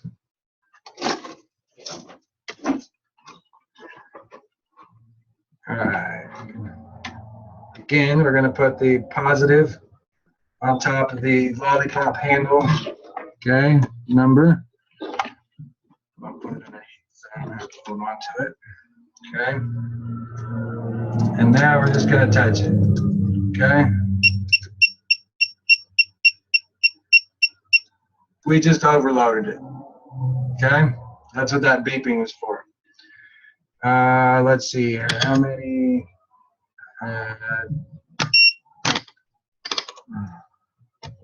We're going to go to DC milliamps. Okay. Sometimes it'll take about 10 seconds. I don't know if you guys can see that or not. Sometimes it'll take about 10 seconds to create a current and a buildup. And sometimes it'll work, sometimes it won't. Okay, so I don't have any DC current. All right.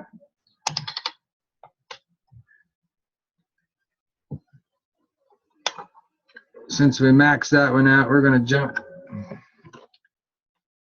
here.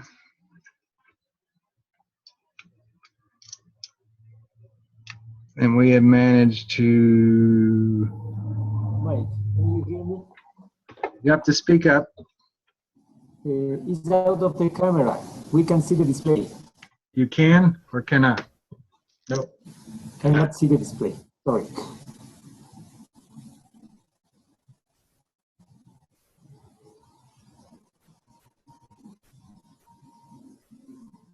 That's okay. There we Thank you. go.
We can't hear you right now.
Mike, we cannot hear anything. Have you muted your microphone?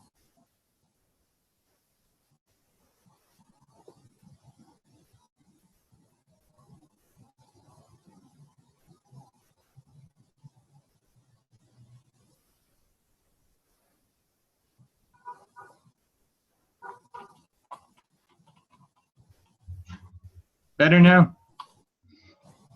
Okay. Thank you for telling. I don't know how this is happening here, guys, except I'm just touching stuff. So yeah, use aluminum foil if you need to. Anything that's metal, we've been using aluminum foil for everything else. I have a thing for copper tape because it's tape, okay, and it creates the seal that's needed on the inside. If you've got like I don't know, put hot glue in there, super glue, do something to seal it, okay, that will work. Everybody loves hot glue. You can put silica in there to seal it, okay. You just don't want to tear a hole in it because that's what's going to keep your stuff in your plasma contained, okay. So that's how we do the split What ring. if you use I'm sorry to interrupt. I have copper tape that's very thin. It's only like a 1/4 inch wide. If I tape that together, would that work, you think? A 1/4 inch wide. You want to tape it together, like as in to make like a sheet? Yeah. Is that what you're saying? Yeah, you can do that if you want to.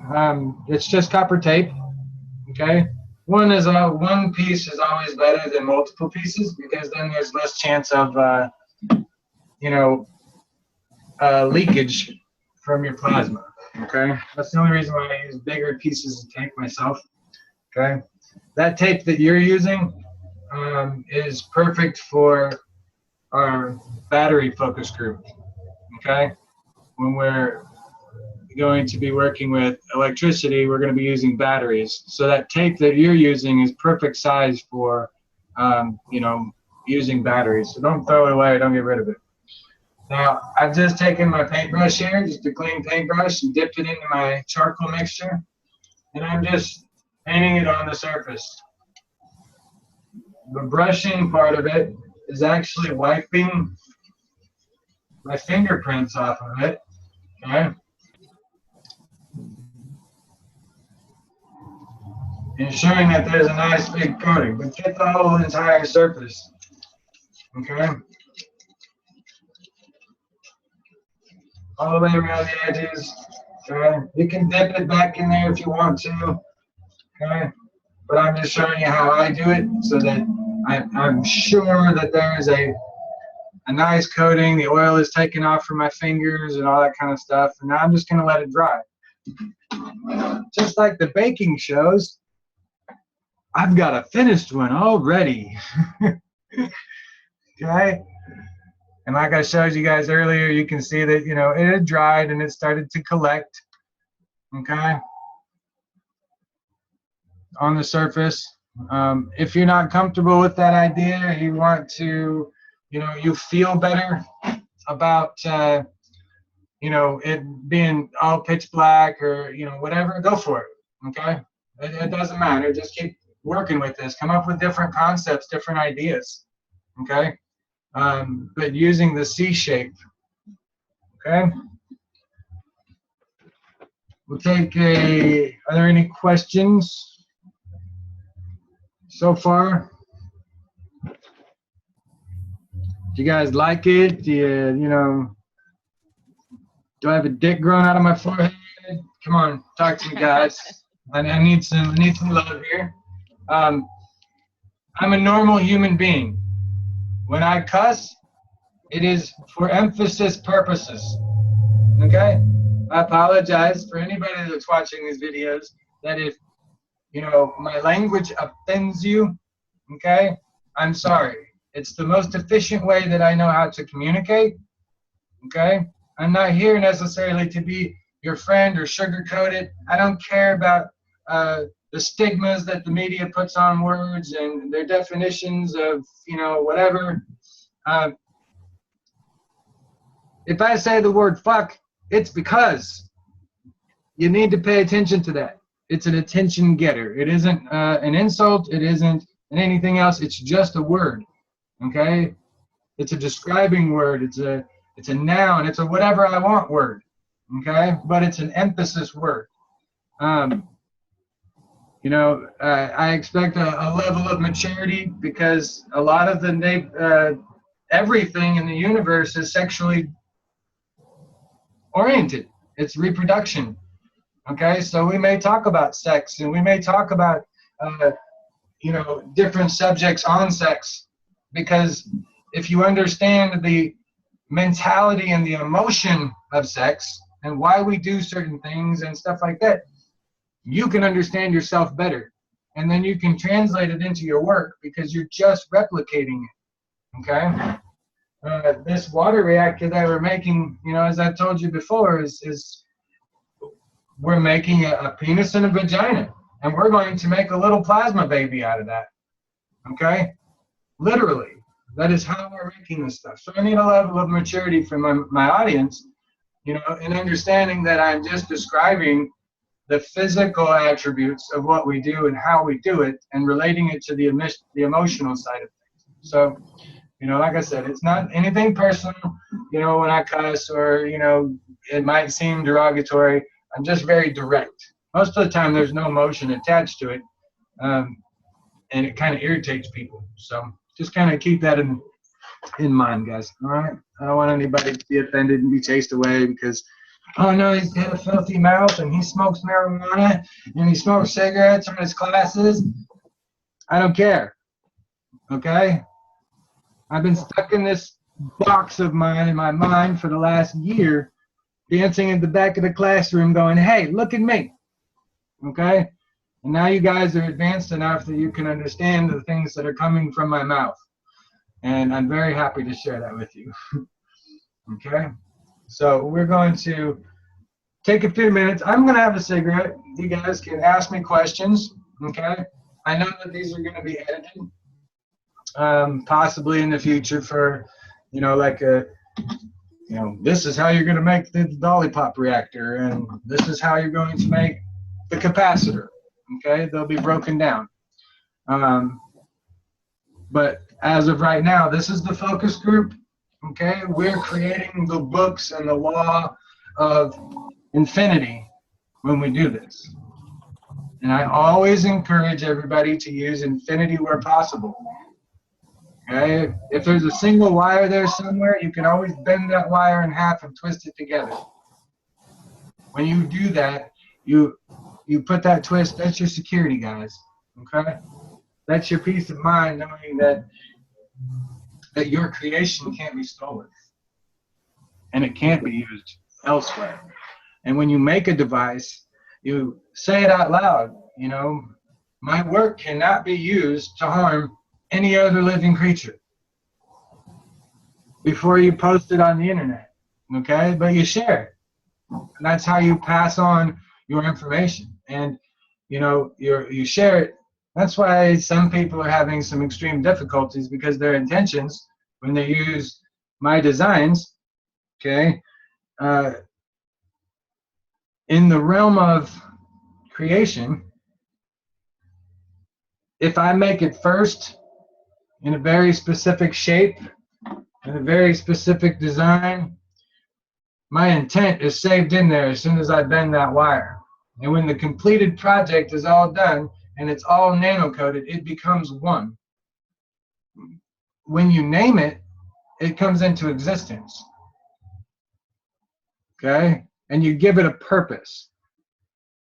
It's no longer electricity, guys. This is light. This is plasma. You're light workers now. You're taking a copper wire, you're taking it from matter, you're nano-coating it, okay, which means that you're bringing dark matter into the picture, the opposite of what you want. The dark matter then absorbs the light, okay, through the surface of the wire and into the body, okay? Once this is nano-coated, it's no longer a copper wire, it's no longer copper, it becomes your body. And the nano-coating is your skin, okay?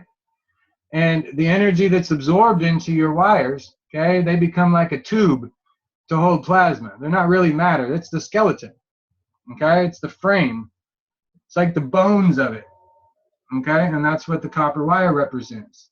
The light energy that you're absorbing is its soul. The number of rings that you've put in here is its heartbeat. Okay? So when you're building it, this is how you've got to think of it, because you're creating a life. How many times do you want its heartbeat, its heart to beat? Okay? You only need 3 times in order to utilize the energy that you need, hence the triangle or the Starship reactor. Okay? So think of it in those terms, that when you're creating, you're not just creating a bunch of concentric rings. Okay? You're creating the rib cage that surrounds the heart. Okay? Because remember, all energy comes from the center and works its way outwards. Okay? Are there any questions?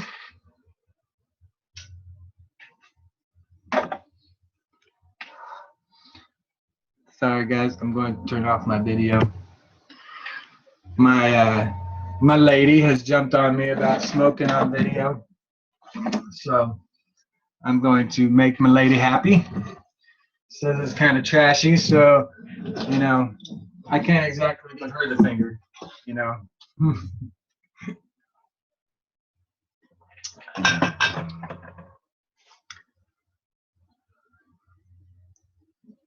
Well, thank you guys. Burn some tree and say what you want to say. That's the way it should be, with no negative judgment to what you say, because you're legit. Keep it real. Keeping it real. Thank you. Hey, Mike. Yes. Who am I For speaking next with? time, this is Lori. Okay.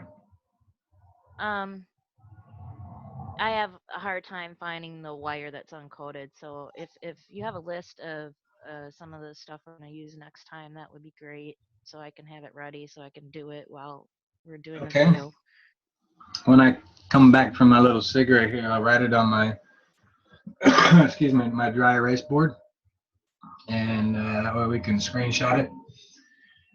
Remember, pictures, pictures, pictures. And I'm going to say that right now, pictures.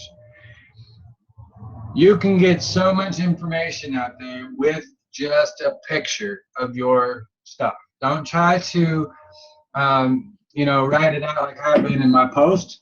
Okay? I get more reactions and I get more, I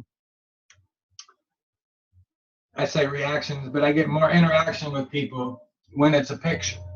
Because I teach, you know, somebody told me the other day that there's pretty close to about 5,000 people out there that are just listening and watching and paying attention, and they're sharing my stuff. And, you know, I've got their attention now. Okay? And, you know, we've got 7 people in this group on a Monday morning. And you 7 people are learning how to make this stuff. So you're going to be the 7 people that are going to teach this to the rest of them as these things work. Okay? I'm not going to go over the making of the hydrogen atom, okay, and or the hydrogen atom and the water atom, okay, to create, or the hydrogen atom and the oxygen atom to create the water molecule. I'm not going to go over that again. You have to go through the previous videos. It's a progressive group here, okay? Now, as we get further along into this, maybe we'll start creating water next week, okay? Because I'm pretty sure I'm really close to this. But I'll make myself available Monday through Friday, 8 o'clock my time to noon or 1 o'clock, okay? And I'll get on this meeting ID number, and when you see that I'm, you know, I've posted the link where it says live, I will, I'll be online. Now, whether or not I'm recording or not, I'll be online and I'll be available, because it's your donations that are paying for this Zoom. And if I'm only using Zoom once a week and it only pays once a month, that means I've used it 4 times for 20 bucks, and it's $5 a day. And to me, that's bullshit. So I'm going to make it available and make myself available to answer your questions and work with you. And I will continue to work on my water reactor all throughout the week. And if I do some major changes and whatnot, then I'll record. And so I'm still learning how to get the stuff to YouTube. I've got some people, you know, that are helping me in the background. Laura is one of them. Several people have recorded If you got it, send me a link, post it on your page, okay, and we'll share it. Doesn't have to. I don't care if it's on the Infinity Project page. It's just the fact that I need to get it shared. Okay, it doesn't have to be on the Infinity Project YouTube page in order for it to be shared. Okay, so let's see. Please, can you mention materials that we need for next week? Okay, for the water device. If you're going to build it from the beginning and watch the videos, okay, I use 18 or 20 gauge wires. All right, that's what I do. This is all in the previous videos, so let's see here.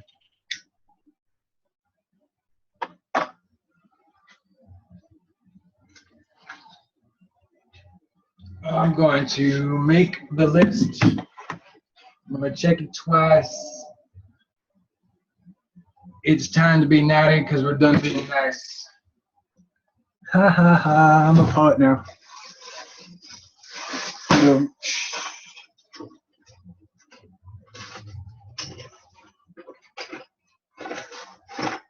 I know, I'm also a dork. But, like my shirt says, Tesla rules, Edison's rules.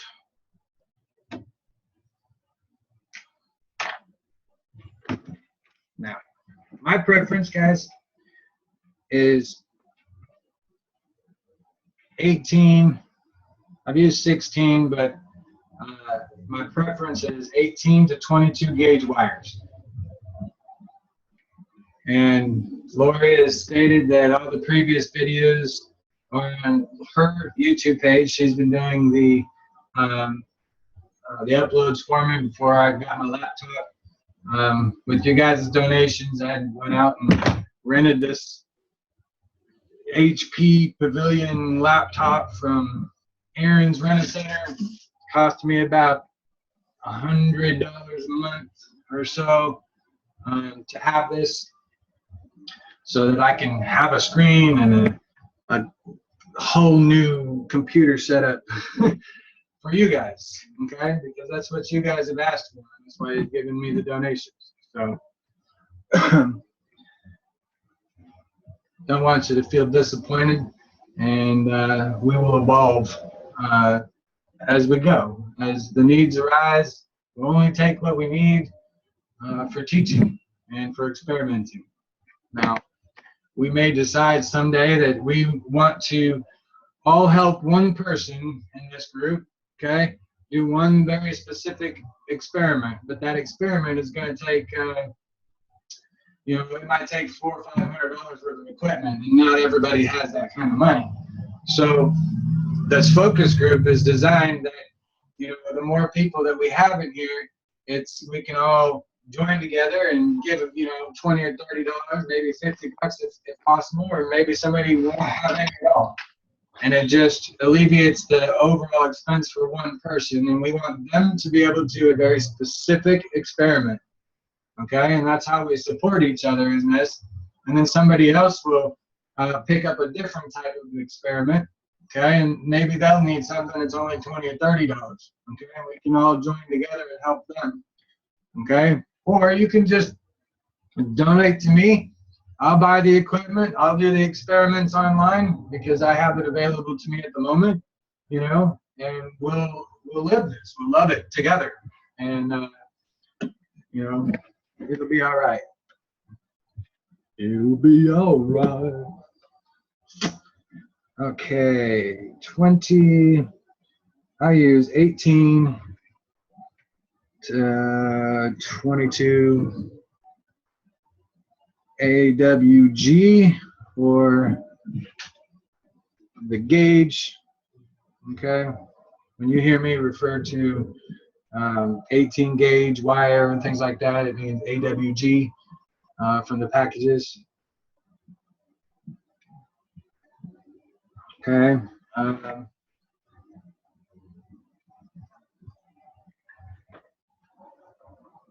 Now, Lori, you were saying that you have you have coated wire, right? Did I hear you correctly?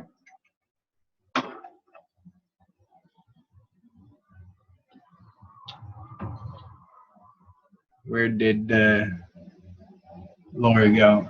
Oh, somebody left. Sorry. I'm still here.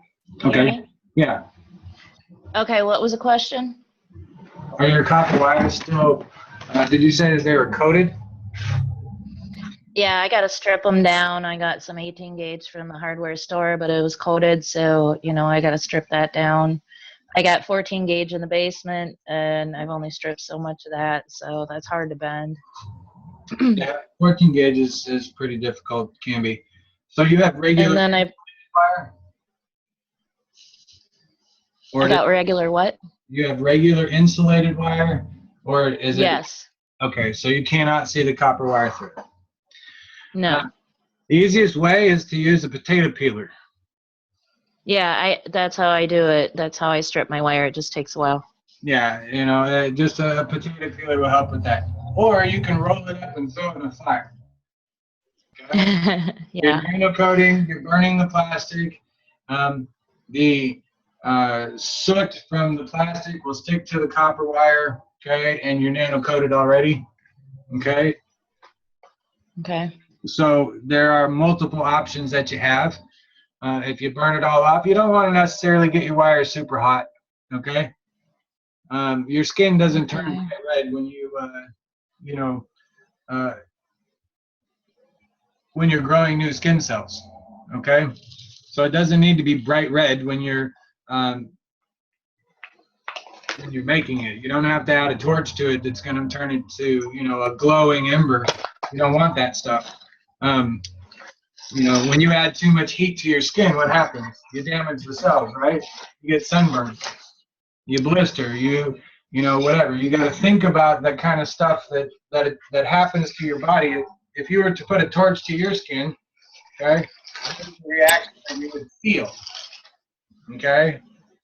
That feeling, that burning that's in your skin right there is an emotion. Okay? So we're just identifying new emotions. And pain is an emotion. Hunger is an emotion. Anger is an emotion. Those are the things that we don't understand. When you stub your toe, okay, the physical act of the contact between your toe creates that emotion. Okay? You're like the little plasma ball that when you touch the surface of it, you're creating the ground. Okay? So if you think of the inside of your body like that, wherever you touch yourself on your body, or even if somebody else or something else were to touch you, you are very aware of where it touched you, right? So you got to think of it like that electric lightning bolt that's in the center of those plasma balls, okay? It's just connecting that nerve together so that it says, hey, you're being touched here. And if you can visualize that in your mind of how when you touch your skin, no matter where you touch yourself on your body, you can always feel where it's at, okay? And that feeling, the feeling where the surface of your skin touches and it's sensitive, and like if you brush your fingers on it, that's an emotion. That sensation is an emotion. Okay? And that's what we're learning about this. Now, I keep going off on tangents because my crown chakra is on fire. Now, 18 to 22 gauge wire, copper tape, okay, if you can. I use copper tape for next week. I think this is all the materials I need. Honestly, I think I'm done. And I can't honestly say that until, the initial base beginning of this water reactor, okay?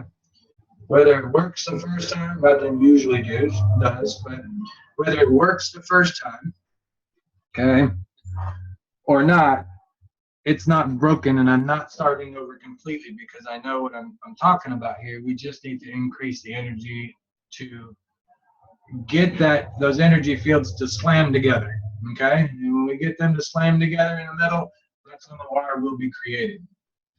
I do believe, after further investigation or meditation, that this is the Oasis unit. Okay, it's going to do more than just produce water. It has all of the elements of life in it. We're making water. The human body is, 75, 85, 95% water. Depends on who you ask and what you read. Okay? Our planet is water, mainly. And it's important. So I believe that this is the Oasis unit, and whatever we decide with this, guys, okay, however we work together to make this come to life, okay, it's going to be our souls, our energy that's put into this. And when we actually create water for the very first time, we get to save it to the universal hard drive. Okay, we're uploading our knowledge. Doesn't matter if it's saved on the internet or not. Okay, just the fact that you're on recording right now and we're doing this, we're talking, my voice, somewhere it's saving to a hard drive. And when they do that, it opens up that atomic and quantum realm, and my intention is stored. That's why we're doing the videos. Okay, when it's stored at the quantum level, that means every human being has access to that now. Every creature in the universe has access to that now. And so we, as a family in humanity, we are uplifting the entire universe by sharing this knowledge just among ourselves. We are the fastest evolving species in all of creation. What we have accomplished in about 13,000 years would normally be accomplished in about 33 million years. So you should be proud of yourselves in being where we are today with this plasma and light technology that we're working with. Okay, and these are the gifts that are being given to us, the knowledge. We just have to apply it. Okay, and we have the burden of time right now, so that the mistakes that we make are not catastrophic. Okay, that's kind of the point here, is that we're taking baby steps. We gotta learn to walk before we can run. Okay, well, before you can walk, you gotta crawl, and this is the crawling stage. Okay, this is the beginning, and then when you start to realize and see how I'm making all of my devices the same way, using the same concepts, you guys are just going to be released out into the world. Okay, like angels with wings, flying around, making all sorts of crazy shit out there. Okay, all for the betterment of humanity and your neighbors, and that's what's going to change everything for us. So, completely total for this, for mine, the way I made it, I'm using 18 to 22 gauge copper wire. I have 8 gauge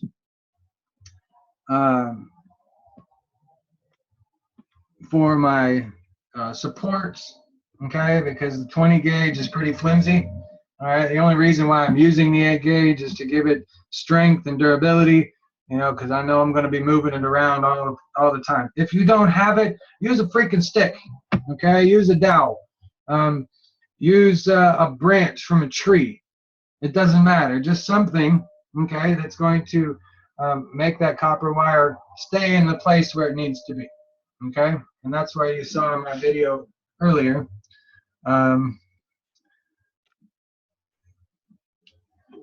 With the crossing, okay? The thicker wire that's in here is just there for stability purposes, okay? So it can stay on top of that, the bucket, all right? This is an individual piece. This one is an individual. This is an individual, and this one's individual, okay? And it's all tied together in the center by a number 6, 2, 4. What we got here? 2, 4, 6. Yes, with 6 in the center. Okay, what I call the infinity 6. whenever you hear me refer to the infinity and a number afterwards, it's made exactly the same way as the Trinity wire, the quad core. Instead of just stopping at, 3 passes or 3 field interactions, okay, you just keep adding to it. You keep adding to it, okay? That particular infinity 6 goes all the way down almost to the bottom of the bucket, okay? It doesn't touch the bottom of the bucket, but it's about an inch, maybe an inch and a half off the bottom of the bucket, okay? I'm going to take a plastic straw that's not nano-coated, and I'm going to put it over the top of that center core, okay? The center core is negative polarity. The plastic is positive polarity, okay? The energy that's being blasted out by the 4 corners when they come together is it's going to be a negative polarity energy, okay? Because we put it all in the gravitational forms, okay? And what you're trying to do is you're just creating a magnet. You want all 4 of that energy to fire at once. It goes to the center. It's attracted to that negative polarity in the center because it absorbs all frequencies, okay? And because the interaction is matter, it's not going to absorb the frequency of the matter because the matter will be created in the center along that plastic straw, okay? Because the straw is the positive polarity. That's the attracting force in there that will allow that water to condensate on its surface and drip down, because once it condensates so much, gravity takes over, okay? And so now you've converted energy into matter. And that's the ultimate goal of what we're doing here, is we're transmuting energy into matter. And hopefully we'll be able to teach you guys how to reverse all that, because this is true alchemy. And it comes from the divine, I guess. I feel like I'm the only person on the planet that knows this stuff right now, and I'm very compelled to share it with you guys, because that's what love is. So we've got copper tape, 8-gauge wire, 22 gauge, 18 to 22 gauge. Copper tape, we need aluminum foil.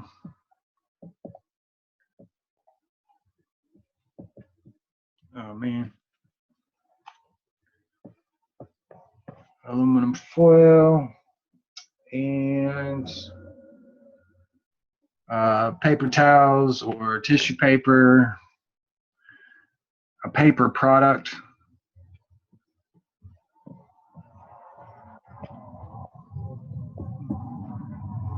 Parchment paper.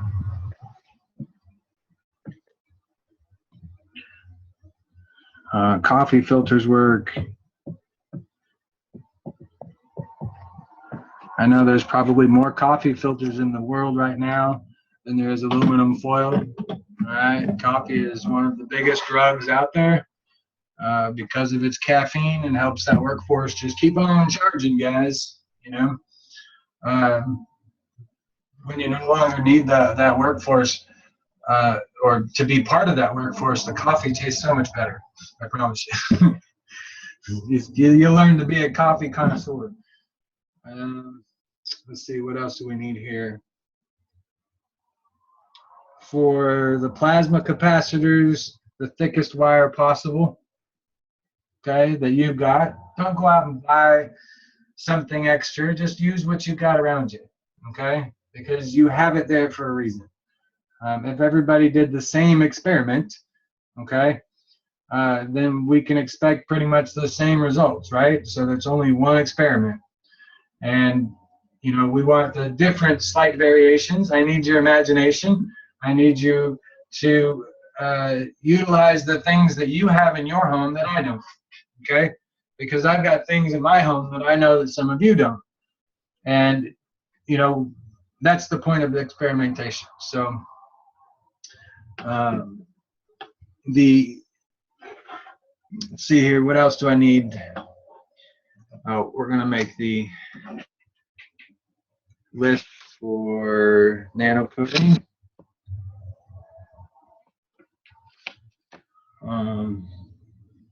Activated charcoal, okay.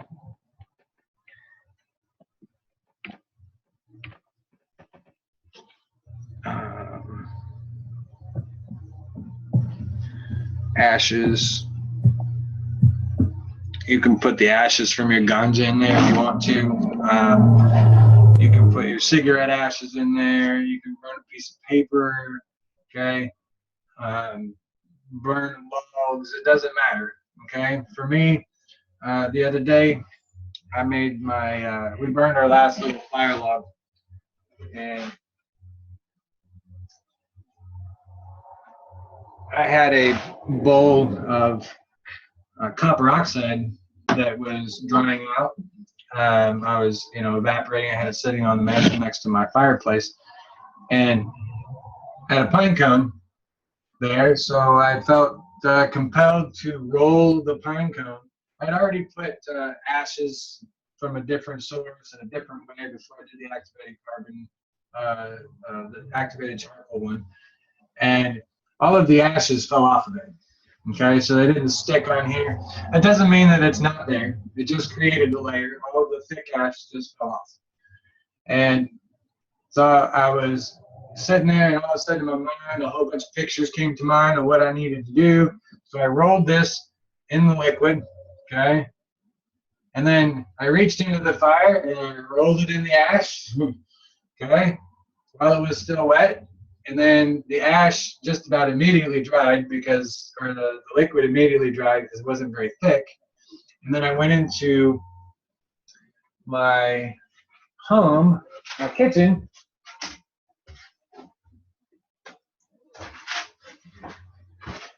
and I sprayed it with the coconut oil spray, the cooking spray that you can get, okay? Now you can make your own coconut oil spray. Mix it with a little bit of olive oil, and it keeps it soft. If you're in a cold area, coconut oil will coagulate, and it'll stiffen because it's got such a high melting temperature. It doesn't take much, or it's got a low melting temperature, so it doesn't take much heat to make it melt. Okay, but if it's slightly cool enough, then it starts to get really thick, and it can be kind of a pain in the butt to work with. Because as soon as it touches your skin, it starts to melt and it gets everywhere, but you still have these clumps. So I like to use this when it comes to trying to fill in any gaps, like in pine cones. Right? And so what I did after that is I sprayed the coconut oil, and then I had excess on it, so I went and rolled it back in the ashes again. So I'm just creating layers. And the reason why we use coconut oil is because coconut oil is naturally conductive. All right? And any other oil that you use is not conductive. It's like putting a condom on. Okay? No feelings. All right? And when you use the coconut oil, it also molecularly bonds the GANs that you put on there, like copper oxide that I put in here. It molecularly bonds it with the ash and the wood of the pine cone. Okay, so that's why it's important that we use the coconut oil. I have not used it on my capacitors yet because once I'm done, I don't want to get all greasy and it's hard to twist. And when you start even on 20 gauge or 18 gauge wire, if it's slippery and you poke yourself, you've got a really big blunt hole in your finger. And I bled for you guys a lot, just so you know. All right, but that's how I did it with a pine cone. And you can see that it's giving itself a nice coating, nice and thick, well defined. Okay, doesn't come off. There's a little bit that comes off, but it's not. If I was to drop this wouldn't just completely drop off of the ash like this one. Okay, you can see the difference between the way I made the other one and this one. Okay, This one isn't caked on here and it's not, you know, layered very well. This was just dipped and then I literally dropped it and all the ash came off of it, okay? And it's really the ash that you want to create those layers because it's got all the energy in it, okay? Are there any questions? We're moving on to about 11:30 here.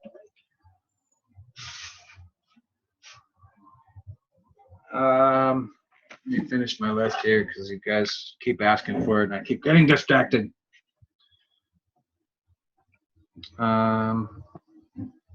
Activated charcoal, ashes.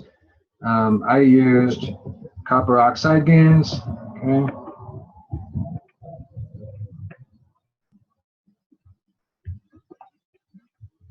And I can never spell this right. Diatomaceous.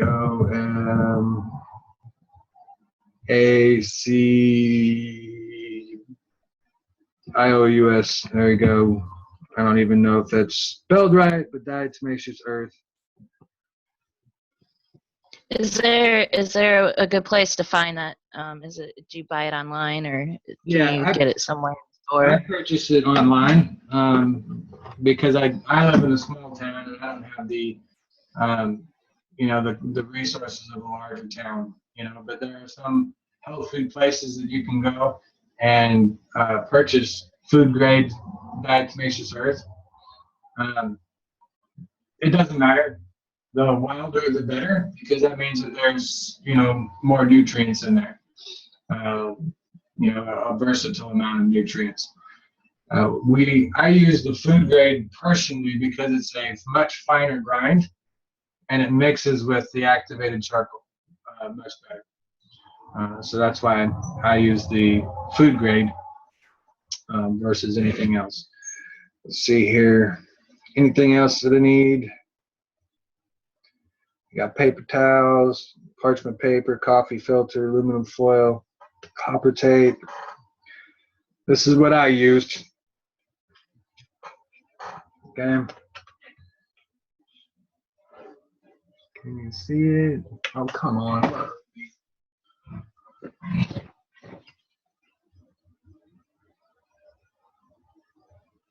Take a screenshot.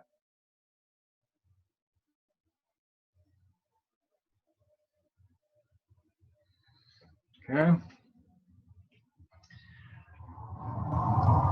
Like I was saying, it's you can use any copper wire you guys want. All right. Don't beat yourself up over it. If you got it, bring what you have and we'll make it work. All right. Nobody should be going into debt over this stuff. You're here for a reason. That means that you've got the stuff around you. You have the desire. You just gotta change your perception on what you can use and what you can't use. Okay? If you're sitting in a house right now and you've got a room that's vacant, you got a whole wall full of copper wire. Okay? Because you only need to make this once. All right? You're not tearing apart your house every single time. You're only making this for you. And we're teaching other people how to make this for them. Okay? The expectation that, oh, I've got to make this for everybody, that's not right.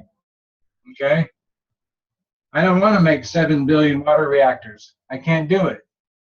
You know? But I can teach you guys how to do this. And when you ask questions and you learn, okay, and we record this, then you guys are, you're my teachers as well. You know, you're my instructors because when you ask the questions, you invoke a response from me. And that's what we need, okay? So like I've been saying on many times, I need you guys' questions. So throughout the week that you got questions, write them down, okay? Share them. And we'll go from there. But it is about lunchtime here. And if you guys do smoke marijuana, okay, I would ask that you join me with the peace pipe because I'm about to smoke. And I want you guys to relax for a little bit. Think about the things that we've just talked about, okay? I'll be back on in about 30 minutes, okay, about noon size. Time here, 12 o'clock Central Standard Time here. So you guys go get something to eat, relax, do what you need to do. I think when I come back, I'm going to build the base for the water reactor, okay? Now that I've got these batteries complete, it always takes two to tango, so that was why I needed to make a second one, all right? And we'll see, I'll continue making the capacitors, okay? And as I'm making these capacitors, you guys, we're gonna do the hands-on portion of it this afternoon if you guys want to continue to join. It will be recorded as I'm making it because a lot of things happen when I'm making stuff, and I say a lot of things, and a lot of people, when they ask me questions, that I wish that got recorded. So I'm going to utilize the gift that you guys gave me, and I'll just record this shit, and we'll make it live and make it happen. I am not going to end the meeting, okay? I'm going to continue to let this run so that if you guys have questions, okay, you guys can collaborate with each other. I need the collaboration. This is a meeting, okay? Now, it's a meeting, so I need you guys to collaborate with each other, ask each other the questions. I'll be here in the background doing what I need to be doing for a little bit. And if you guys got questions, ask each other. Try to get a different understanding of it. If you can't work it out amongst yourselves based on the knowledge, the collective knowledge, because each of you know me some way, shape, or form. Okay, I've probably had a meeting with each of you to help you with a clearer understanding, and each of you have asked me different questions. So each of you have a little bit of the big picture here, okay, that's clear in your mind. If you share that, it will help make it clear in somebody else's mind. So, all right, are there any questions right now before I turn my video off?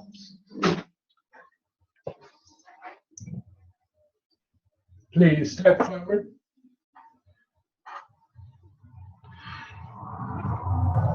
I have also, while I'm thinking about it, this is coconut oil with some ash that I put in it, and I've also put some GANs in here. When I made this particular one, I melted the coconut oil on the stove. I started to heat it up on a high heat, okay, because I wanted to heat it up very rapidly, okay. I had all the ash in there, it was all mixed together. I put GANs inside of this, the C GANs inside of here as well, and I mixed it in there with the heat. I watched my coconut oil very carefully, okay?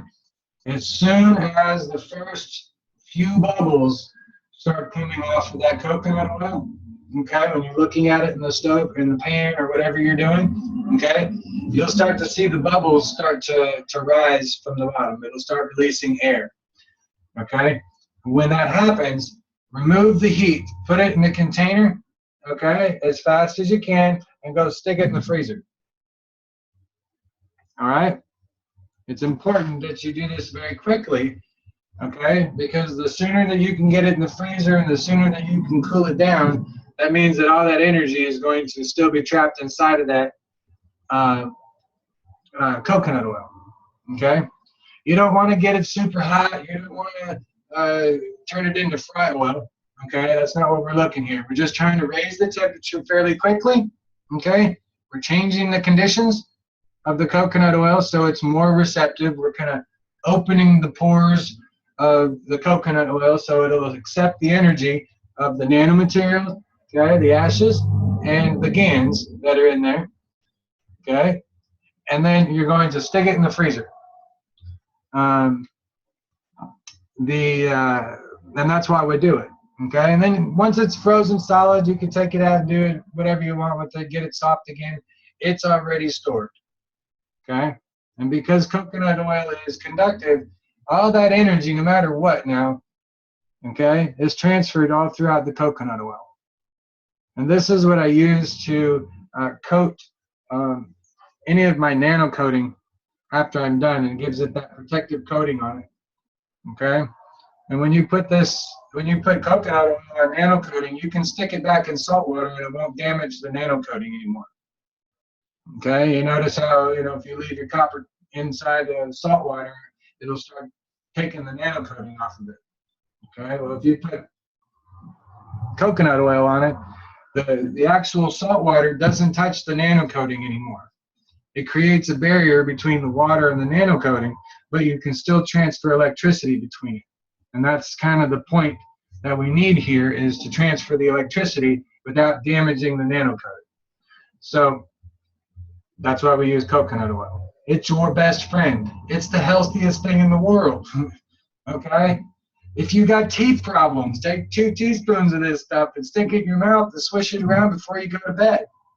And then swallow it.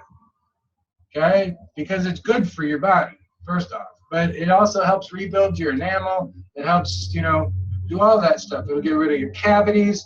You know, no, it's not an instant fix, but if you do it over 6 or 8 weeks or whatever, you'll start building your teeth back. You'll start regrowing your own teeth. We just got to change the conditions inside of our body. Okay? When you drink coffee like I do, you're adding acid to your teeth. Okay? So, you know, my teeth are discolored and they're brown and they're sensitive. But I used to have a whole bunch of cavities because of the VA. They were putting mercury in my fillings, and, you know, they were causing problems in my teeth. You know, my wife found out that if she swishes, you know, with coconut oil, it's great. It works perfect. You know, and it took about 4 to 6 weeks for her to clear a cavity up that she had in the back of her teeth. And, you know, it's just little simple things that we got to work with. But you got to change the conditions of your body. All right. When you make a MagRav unit, there is a new energy field there that that changes the conditions of your body.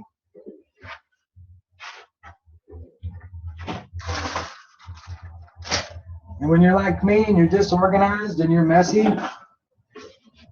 you don't care. Okay.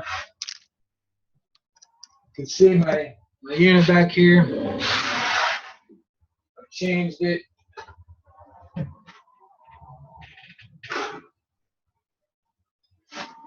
I'll explain this top reactor here in a little bit. Okay. But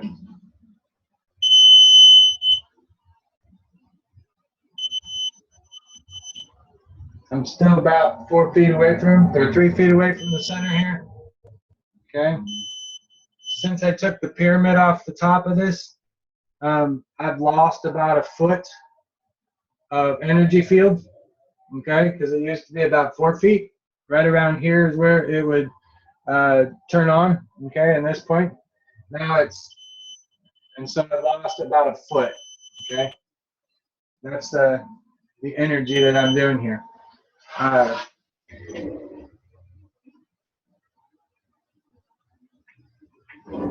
In a different group, I'm going to be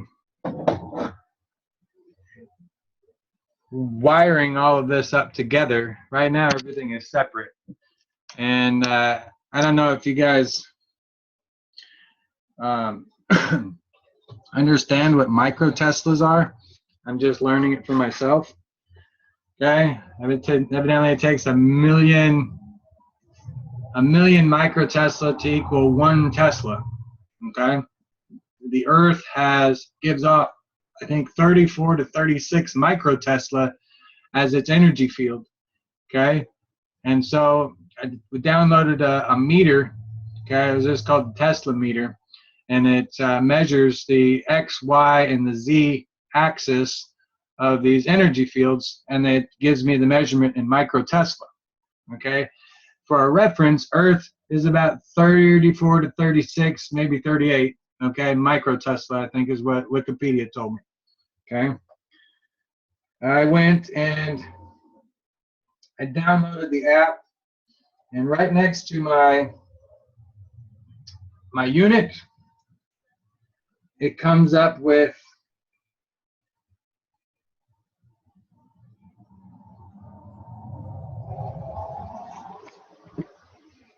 1873.8 microtesla.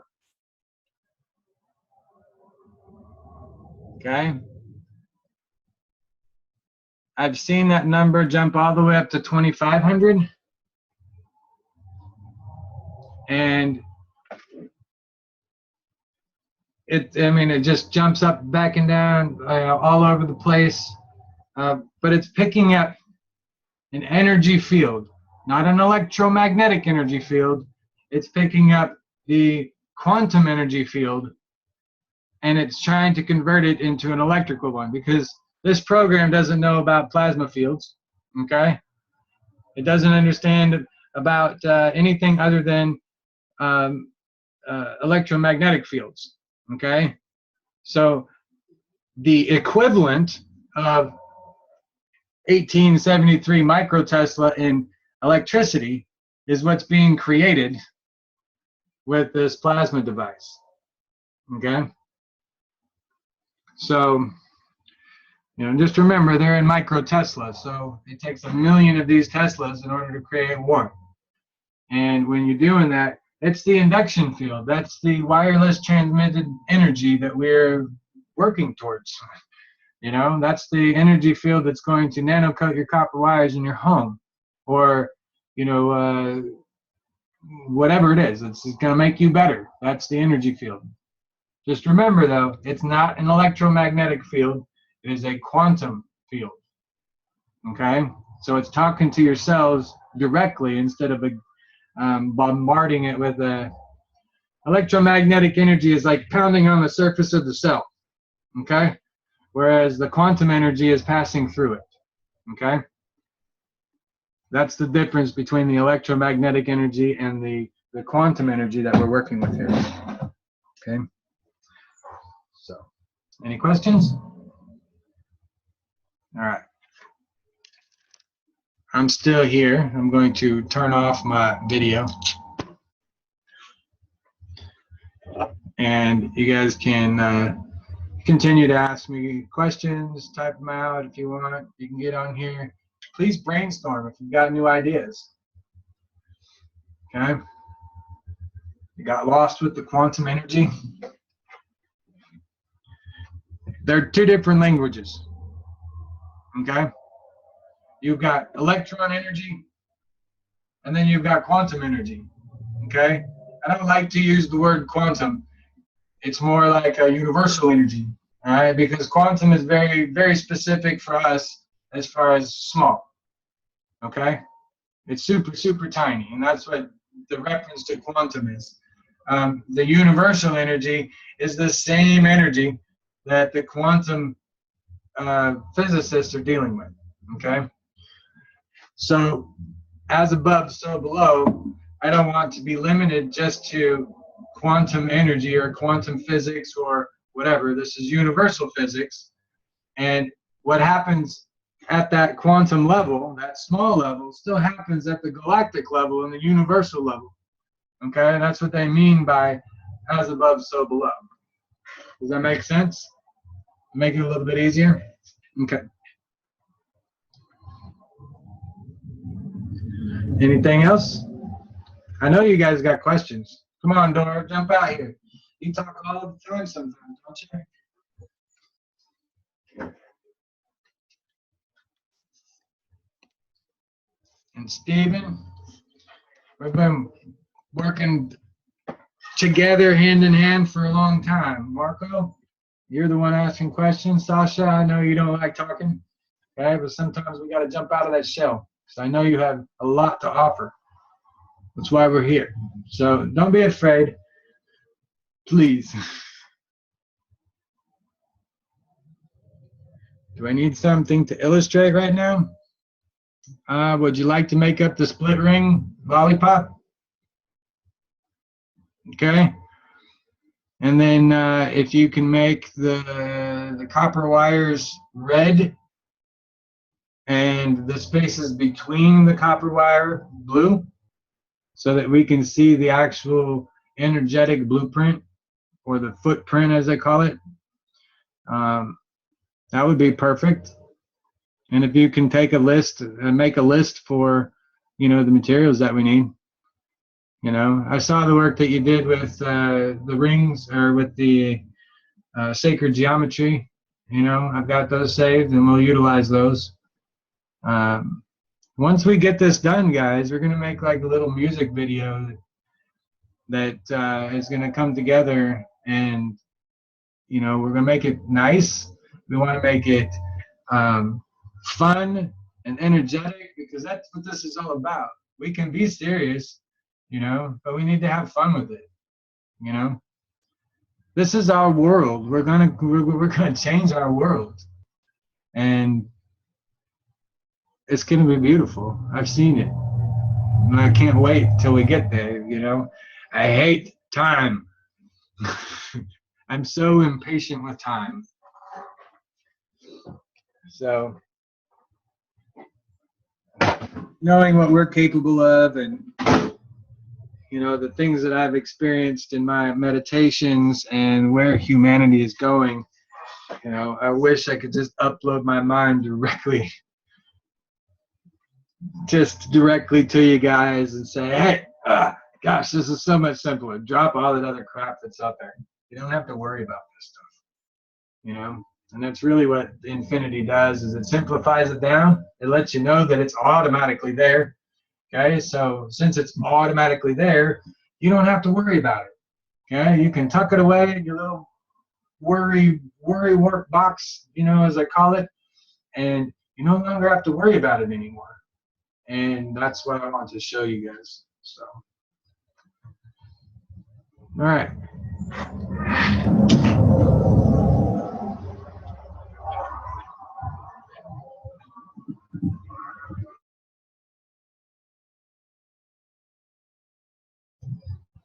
I will be back online around noon, so it's about 15 minutes or so. Okay. If you guys want to collaborate, talk, go take a break, do whatever you need to do. All right, I'll be back. Thank you, guys. Peace. Love you.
Are you guys back? Ready to go?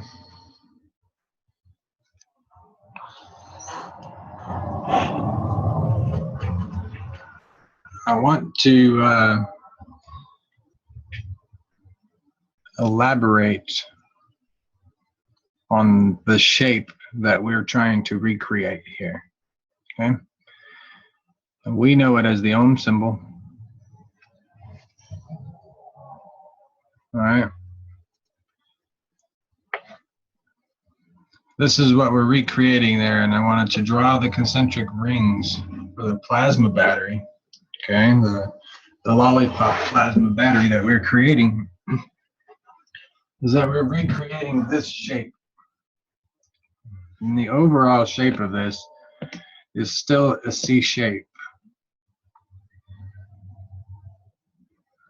And we're forcing the plasma to take this shape when we make the wires, when they're situated this way. Okay, it's like we're making a cookie cutter for this shape. Okay, we're designing the cookie cutter. All right, it's the easiest way I can try to get a visual. Okay, if you were to take your rings, okay, and let's say you just stuck it to the copper tape, okay, you just stuck the rings to the copper tape and it's in the concentric form like this, okay, and you get something soft like Play-Doh or whatever, okay, and you fill in, you're like you push it or press it down into the Play-Doh, okay, and if you're to push it hard enough so that you can pinch all the Play-Doh off and lay it flat, all right, and just expose the top part of the copper wire like you're cleaning it off, okay, and you see all the gaps in between there, between your rings are going to be filled with this Play-Doh, okay. Well, if you're to take that Play-Doh out of those rings, you would actually be able to see what your plasma looks like. Okay, you're making a mold of your plasma, and that's why this capacitor ring or this lollipop battery is so powerful. Okay, so you'll be able to see what your plasma looks like. Okay, and be able to visualize that if you were to make this bigger, it would be stronger. Okay, if you would add to this. You'll also, if you know anything about the brain and you understand how the brain is folded together, okay, it's all about interactions of the different folds in the brain, okay. It's, we have a right and a left side of the brain, but in the brain itself, you'll see it's got, different things folded over and, crossing next to each other. It's creating a field interaction, okay? Your eyes created a field interaction that interact with your pineal gland, okay? So that's 2 points. Remember, it takes 2 to tango, okay? But it's whenever it's giving, each one is giving, okay? So they give at the same time, and they also receive at the same time, okay? When they go from point A to point B, and that's what creates the infinity. That's the communication part, okay?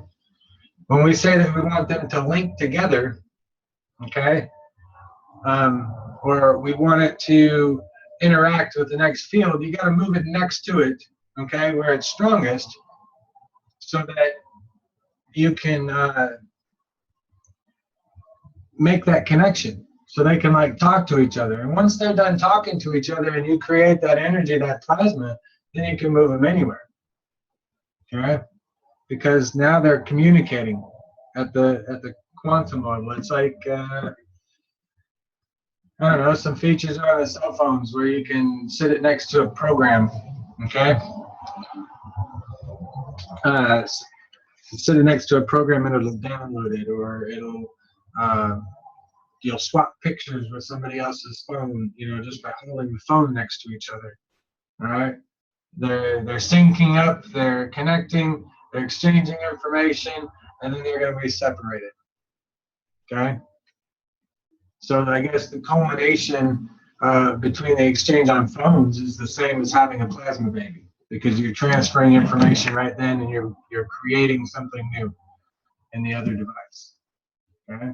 So if we're going to look at it on an electronic scale and trying to bring life to electronics and understanding it, then it's a logic gate, and you're deciding what logic gates you want to put in here, the way you organize your rings. Okay. And I chose at the top and the bottom, okay, opposites of each other, because that's the way our universe operates. Okay. Different positioning of different rings, I don't know, maybe that'll bring a different universe, or different universal energies. Play with it. Okay. Alternate them so that you understand what's going on. And then come back on, share your experiences, because it's just fun like that. Now, let's see here. The ohm shape, like I was saying, is very important because of this C shape here. All right. No matter what, even if, like you can see down here, all right, where the plasma will blend with itself, okay, that creates a complete circle. All right. That completes a complete infinity for that plasma. Even though it's still connected and it's moving on to the next one, this open circle in the center here is completed. Okay. And then it moves to the next one, the next outer ring, right? And when it does so, it will fill it up.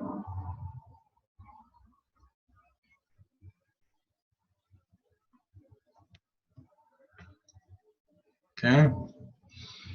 And it too will create that ohm symbol. But you see that it's opposite, right? So what this would look like if we were to put this in linear formation, if we were to make this into a straight line, okay, let's see, it would be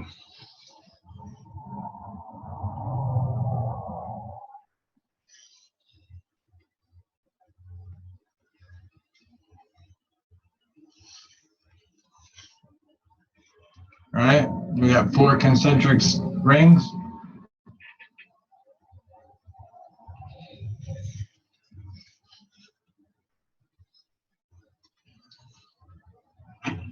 They're all connected.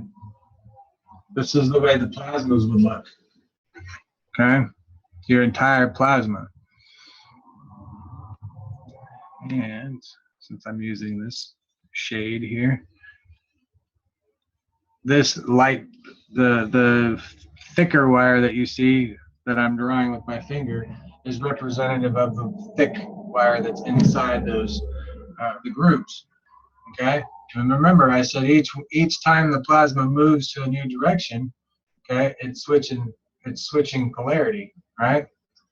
Well, it's switching polarity, but it's also completing each circle. So now you've got 1 plasma circle, infinity, 2 plasma,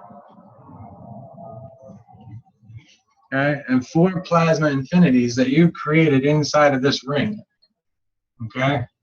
And if you were to line it up, this is the way it would look, okay?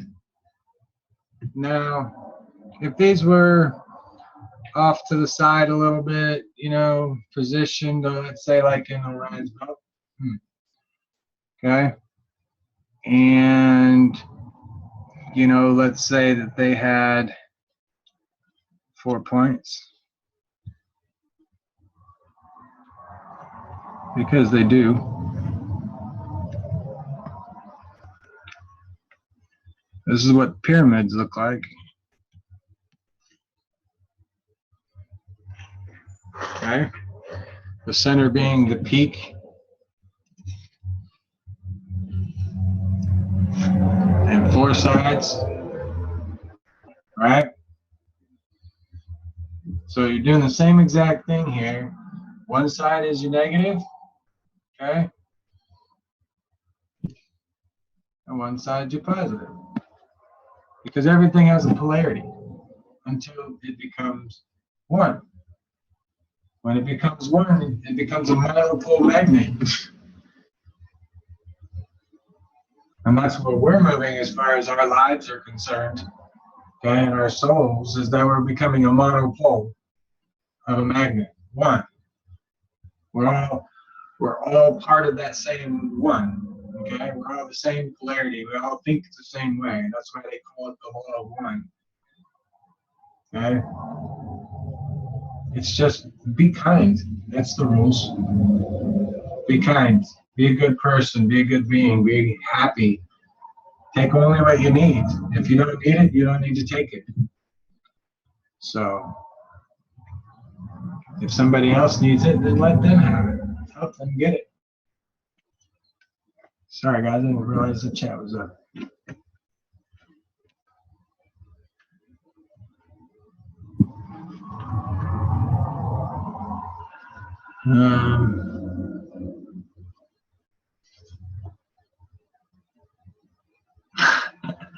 Nice, Sasha.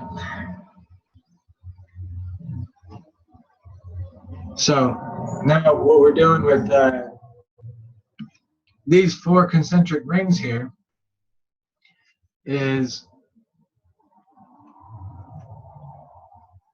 if you were to draw, or to lay it out or replicate what you see here, okay, with copper wires, this blue part, all right, at the top, if you were to replicate that in wires, you can't, okay? You can cut a straight piece of wire and put it on either side and make 4 circles that are, connected, and they're connected together at the ends, okay? But it'll be 4 individual circles, and then you can connect them all together. All you're doing is putting them in parallel when you stack them this way, okay? Because not only do you have a positive and a negative on either end, you also have a positive and a negative over the top and the bottom. Okay, so this top wire that's right here, okay, we're going to say that top wire right there is the positive side. All right, that means the bottom one down here has to be negative automatically.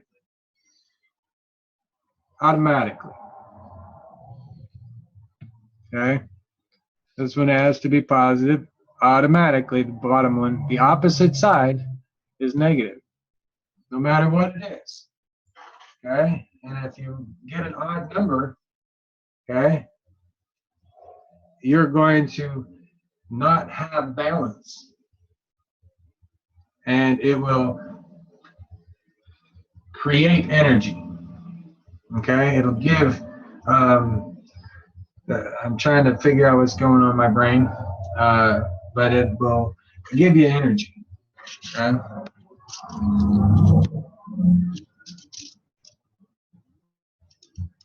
Where are? Oh, I can't run the screen share. But so now you've got, like I said, the top and the bottom. You have a positive and a negative. All right. If you were to make this out of wires, okay, then that means that the bottom wire is your negative wire. Curl one end around, okay, back on itself. This would be your source end. Okay, over here is your source end on your left. Okay, for both sides. Okay, you would just put it down here as the energy passes through the top and it's returned through the bottom. Okay, you're just firing these points on your sphere. Okay? That's what you're firing. So when you fire those all at the same time, because it moves so dang fast, all right? You're basically pulsing these on and off, and they look like lights when you do, but it's happening so fast that we can't perceive it or see it because of its wavelength, all right? So it's passing at the same time. The energy is all crashing towards the center here, okay, for each one of these circles. Every time you add external energy, it crashes towards the center. And when it does, it forces it to collapse itself down and expand outwards. And that is your goal, okay? So you're going to see all this energy being formed in the center here. Well, you can capture it. You can put wire across there. You only need one wire to do it, you know, to capture that energy, that central core energy, okay? You only need one wire, and it's pretty cool because not only do we have this pretty symbol, okay, the ohm symbol, we also have this symbol, okay, the phi symbol. Just recreate the phi symbol with your wires, okay? Make the Trinity 8 and put a phi right across the, you know, right across the center, directly down the center. Because if you bring the wires together, okay, where they come together, that's the center, okay? And then you just bring your other wire back up and divide it. I'll show you guys. Okay, let's take some picture here.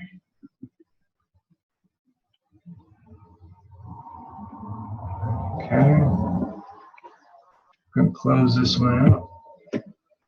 Bring this back up.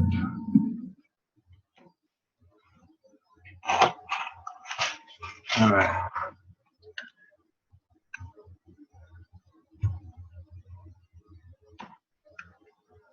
I don't know why. Am I big on your guys' screen?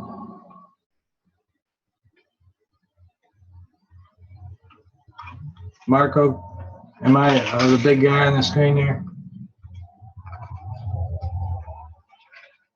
I know you can see me, but am I the big part of the screen on the recording? Is what I need to see. Okay, yeah. On my side, I'm just a tiny little box, okay? And somebody else is in the center.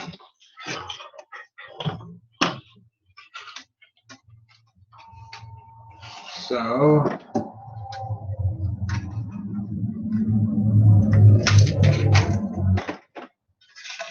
boy, traffic's noisy today. Now,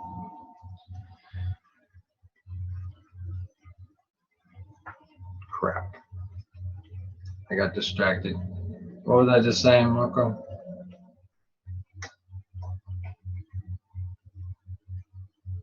Somebody should help me out here. What was I gonna make you? I got distracted, so everything just went blank in my head. I feel like I just got attacked.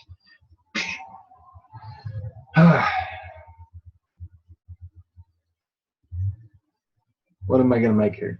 Talk to me. Ah, phi.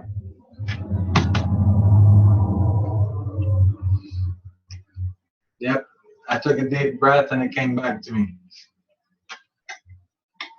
Okay. You'll hear me say it a lot, but circles are great, guys. Okay? Anytime you can make anything in a circle, it's fantastic. Okay? Because you're harnessing the power of the universe. All right?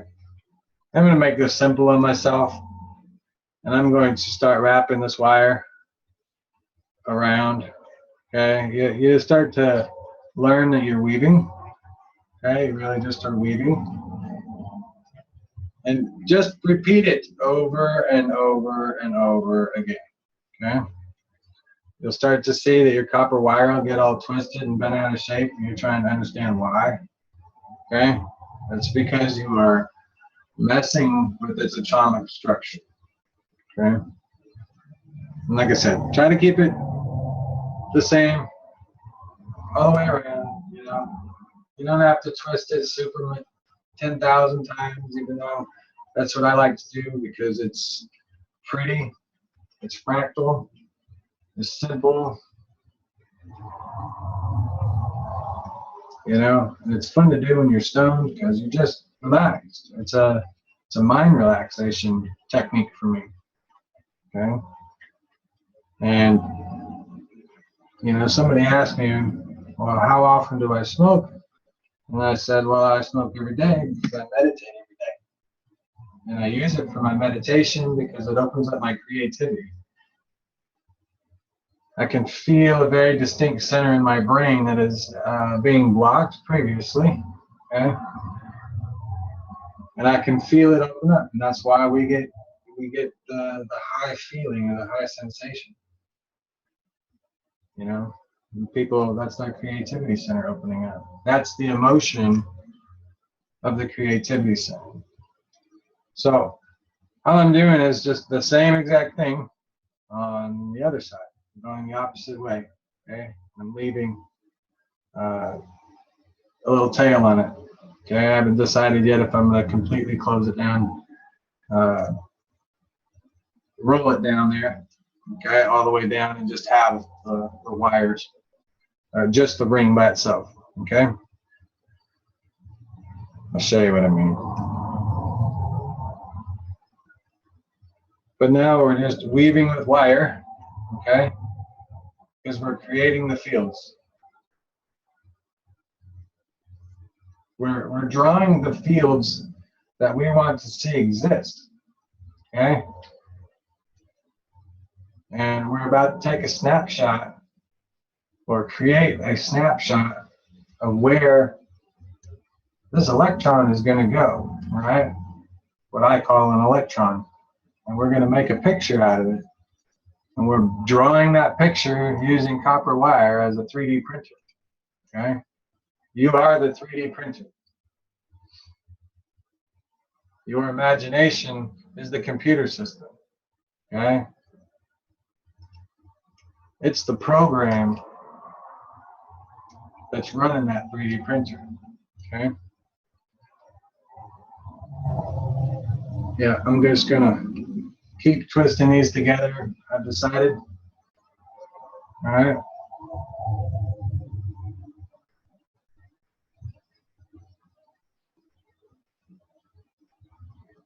Like I said, follow the natural path of the wire. You don't have to corner bend anything.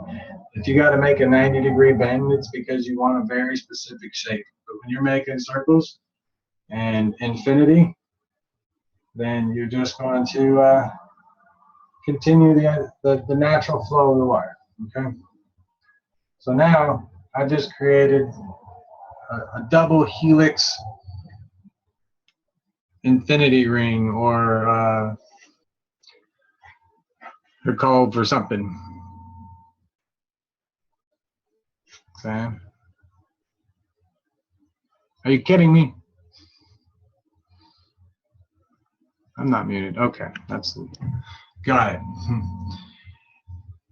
This right here is, I think, like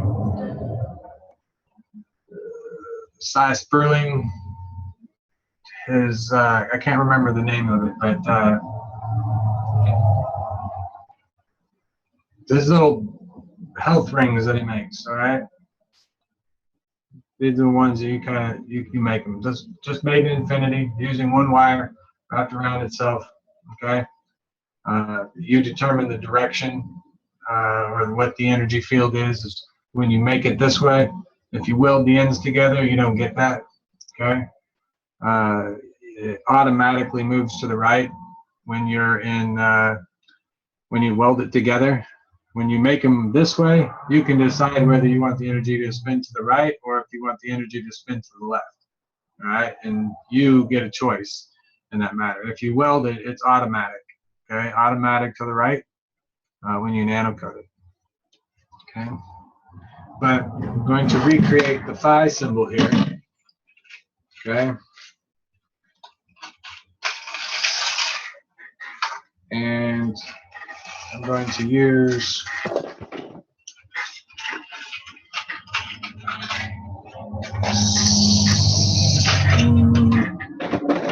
I'm just going to use 3.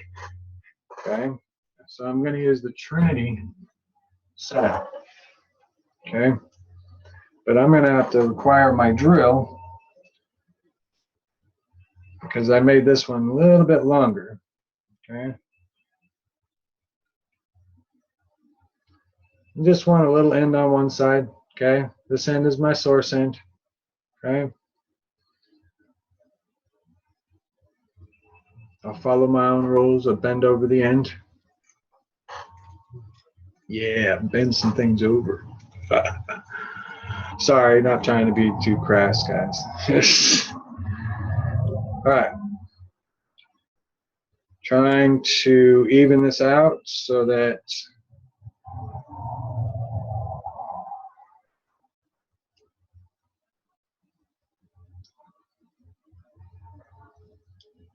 we can, there we go. Okay. So all I've done, this bigger wire is the same way you make the Trinity. Okay. It's just it looks like the Internet Explorer E. Okay. That's all I'm doing here. Nothing special. It is special, but it's not that difficult, is what I should say. Okay. Flatten this side down. I bend this wire. Okay. I could move in the same direction.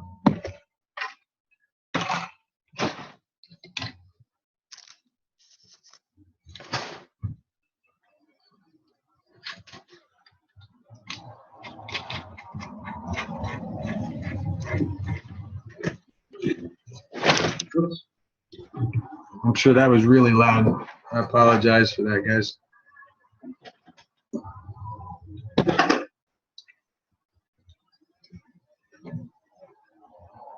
My camera is not wide enough to pick up all of this. So all I'm doing here is just holding the left side. Okay, my drill is moving to the right.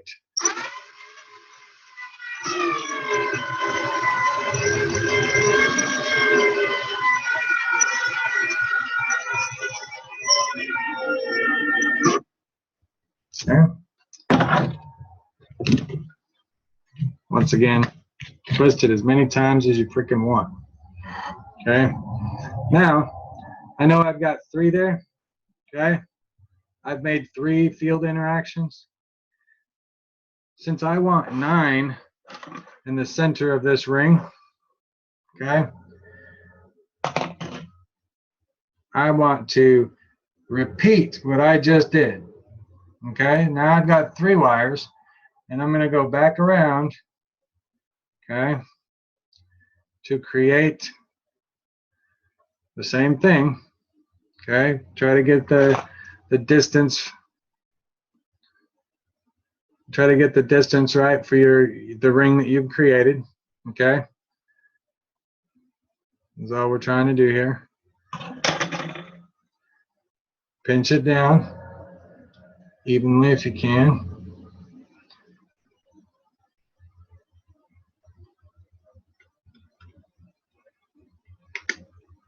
All right. So now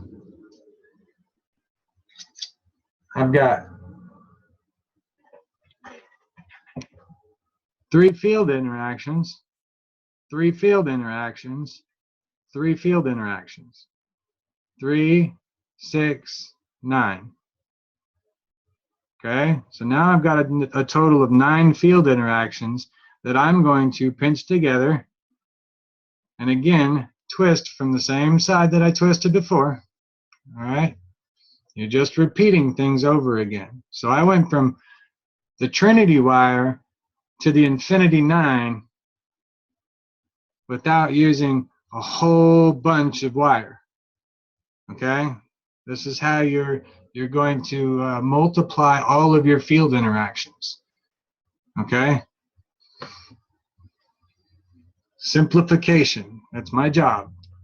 Okay, and if I can teach you how to do this, that means there's no easier way to do it on the planet. And naturally, people will follow this design because it's the easiest way to make it in the world. All right.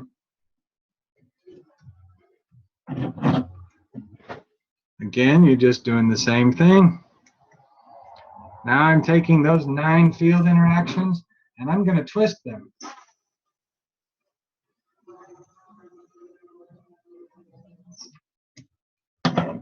I twist it until it makes me feel good.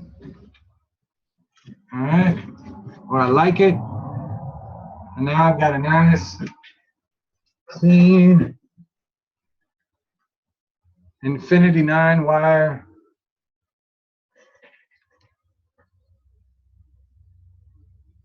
All right. It has 2 ends on it. Okay.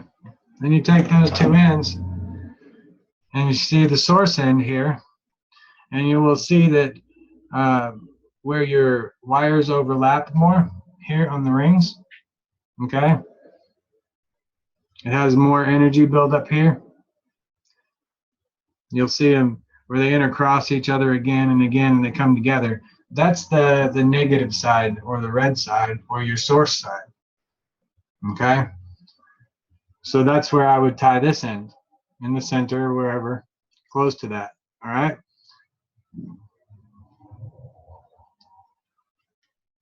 Since energy starts and moves to the right, starts in the center, and it moves to the right, it moves clockwise.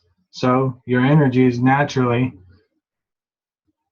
going to move to the right here, all right? Take your loop out.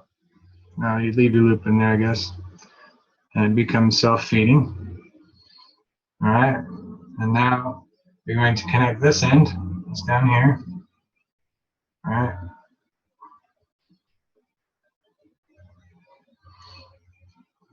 And this becomes your positive end. All right. You're just creating a light bulb now. And it's going the opposite, but if you just turn it over and you work it on the top, you're still repeating what you just did, okay? I'm not doing anything different when I was doing on this end, right? I'm still using my right hand. You see? The motions of my hands are always the same because my point of reference is right here, okay? If I know I've got to go all the way around something, then I will kind of move it like a steering wheel as I'm moving along, because this is the flow of energy. And because I don't want to sit on that wire and be like a monorail train, all right, I have to be able to focus that my attention is looking right here all the time, and it looks the same. Because when it changes, the conditions change. Where's this wire going? Okay? What's it doing? It's interacting with something, and it's always going to interact. So what am I going to do about that? Okay? That kind of stuff. But you're going to continue along and follow the natural curvature of your wire when you bring it off. Okay? When you start. You have to treat each one as an individual. Okay? I don't know what this is going to do, but I'm pretty sure that it's pretty freaking powerful. Because phi is how everything grows. Okay? And it's wrapped by a double helix, which would mean it's given and taken. It's perfect. Okay? We're witnessing creation. This is the power of marijuana. Okay? The relaxation when I get into my meditation form. All right? So we're going to test this out and see what we can use this for. Maybe we need to do this with the water so that we can structure it right. Okay? I think I just answered my own question, guys. Phew, this is intense. My head is on fire. So now we nano coat this. We're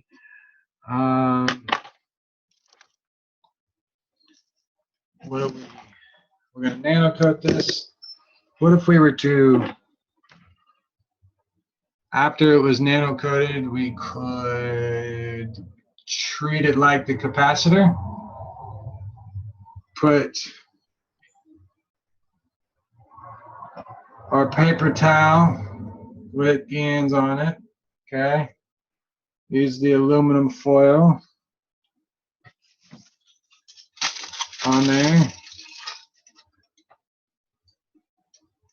Go with the flow.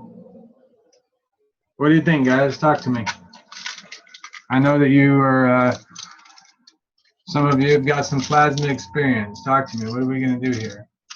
Should we just try it that way? Because I believe I can fly.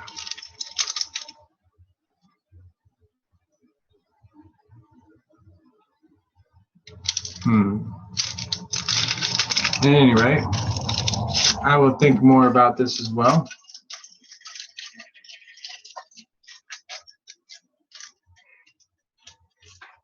And we will incorporate it. Just so you guys know, I've got a date with my wife in about 20 minutes. This class will end, and we will resume.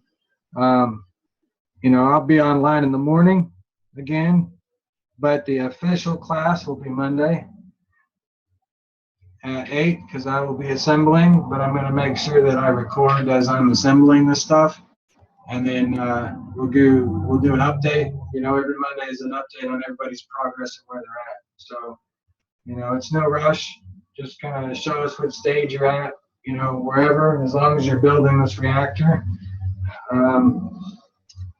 it'll work because it's our group intent that's really going to matter. And, because it's being recorded and as people add and make these reactors, they all come online. It's kind of like, cell phone towers, going blip, blip, blip, blip, blip, blip, blip, blip, blip, all over the world, and they all connect. And, they will only connect with the infinity, and infinity will fix anything else that might, try to overpower it, because infinity is stronger, okay? And it's the neutral plasma. It's it's a stronger energy, more concentrated. It's the most efficient energy that you can get here on our planet in matter form. If that doesn't excite you, choke yourself, please, because this is that magic code. I'm actually quite proud of this. It's very beautiful. And simple. So I know that if I was to make another one and connect it in here, it would be about 120 degrees. Okay. You would connect it, and you would do another one, connect it, okay, and then another one, and you would see that they wouldn't match up, okay. And then you can go out and stand underneath the trees and look up, and you will see that same pattern in the branches. Okay, the branches spacing is done the same way as you're looking up, and that's part of the golden means. It's it's all about it. So lately, phi has been popping up in my face, and finally I've created a phi symbol. So I have a feeling that we're going to see some miracles happen now, based off of our love. And I think that's the power source. And it's got the power of 9 in the middle, okay? 9, 10, and 11, because it's got a double helix. And then it has an overall energy field that makes it 12. Okay, and 1 plus 2 is 3. Then you got 9 in the center. Okay, so now you've got the 3s and the 9s. You've got the lower spectrum and the higher spectrum. And that means that 6 is trapped in the center. All right. You have 3 lower ones that have enough energy to contain this. You have 9 on the outside. Okay. And then you have the 6 that are in the center. They're all crammed together. Or another way to think of it is like you're just trying to cram 12 balloons inside of itself, okay? Inside of one bigger balloon, okay? You have 12 of them still inside, but that bigger one is holding all of them in there, right? You've ever seen those ones where they can stuff a teddy bear inside the balloon and, you know, they put flowers and whatever? Well, if you had 12 balloons that were blown up inside, okay, and pushing out against the next one, all right, that's what we're doing here, okay? You're putting bubbles within bubbles. And when you have 9, that means you've got 9 bubbles within, or 8 bubbles within that 9th outer bubble, all right? So I love you. I love all this stuff. I love creating. I want to find out what this is. I feel a wonderful energy in my chest when I'm talking about this thing. So we call it Phi Baby. Ah. So it looked beautiful. You guys got to witness it live. We made today kind of a recap. We made the lollipop battery, okay?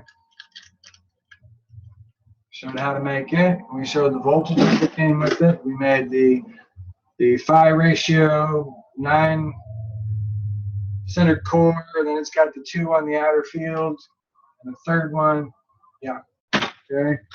I'm seeing all these energy fields right now. I'm so excited. So we needed those. I needed to make a second battery because I'm always telling you it takes 2 to tango. So got to follow my own rules. Okay, they're not just my rules, but they're the laws of infinity. Man, there's so many synchronicities. So many synchronicities. Let's see what else. Okay, we also made a capacitor. Okay, the split ring hybrid capacitor, and I think that's what that phi thing is going to actually replace and make even more efficient. I can feel you guys' emotions, and it's fantastic, and I appreciate that, the excitedness that you got. It's that emotion, that understanding, that little bit of clarity that's shining through for you guys is feeding me so that I can make things more efficient. I think this is now obsolete. That's what this is telling me, okay? In replacing it with this. More compact, okay? Much easier to manipulate and make, okay? And the energy is contained. So we'll see. We're evolving, you know, every day with knowledge and new understanding. And if I can do this very same thing and put it all in this, then maybe this is the answer that we need, you know? But I need people like you to try it. So don't be afraid. This isn't, you know, Mike's design. No. You learned it from me, okay? That's all I need to know. That's all anybody needs to know. Okay? This isn't mine. This is the universe. I don't own anything. You know, I don't even own this laptop. It's rented. So, you know, let's I'm gonna celebrate. And I want you guys to celebrate with me. Okay? I will not do it on camera, but I'll be here in the background. I only got a few minutes here, but we're going to celebrate this, the expansion of our minds.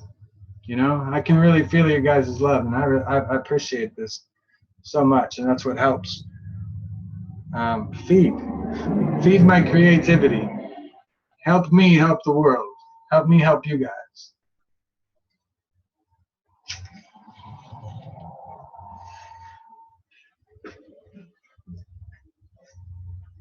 Yep, it looks like the capacitor is already integrated.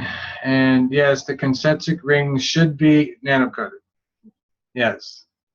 You can either You know, you can do it with the activated charcoal if you want to, or you can do it with caustic. Okay. Do it with heat. Try the different ways, you know, the different methods.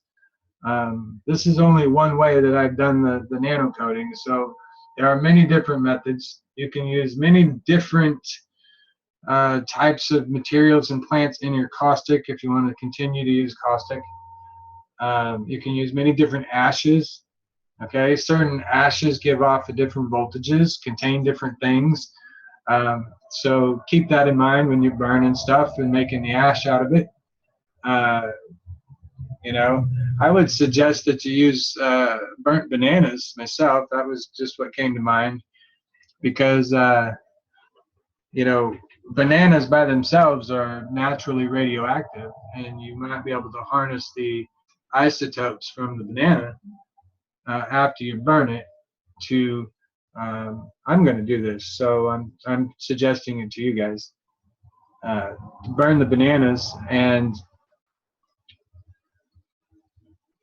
the potassium in there, it gives off the isotopes. That's where you get the radiation readings. Okay, when you get it into nano form, it's still giving off that kind of energy signature, and you can harness that.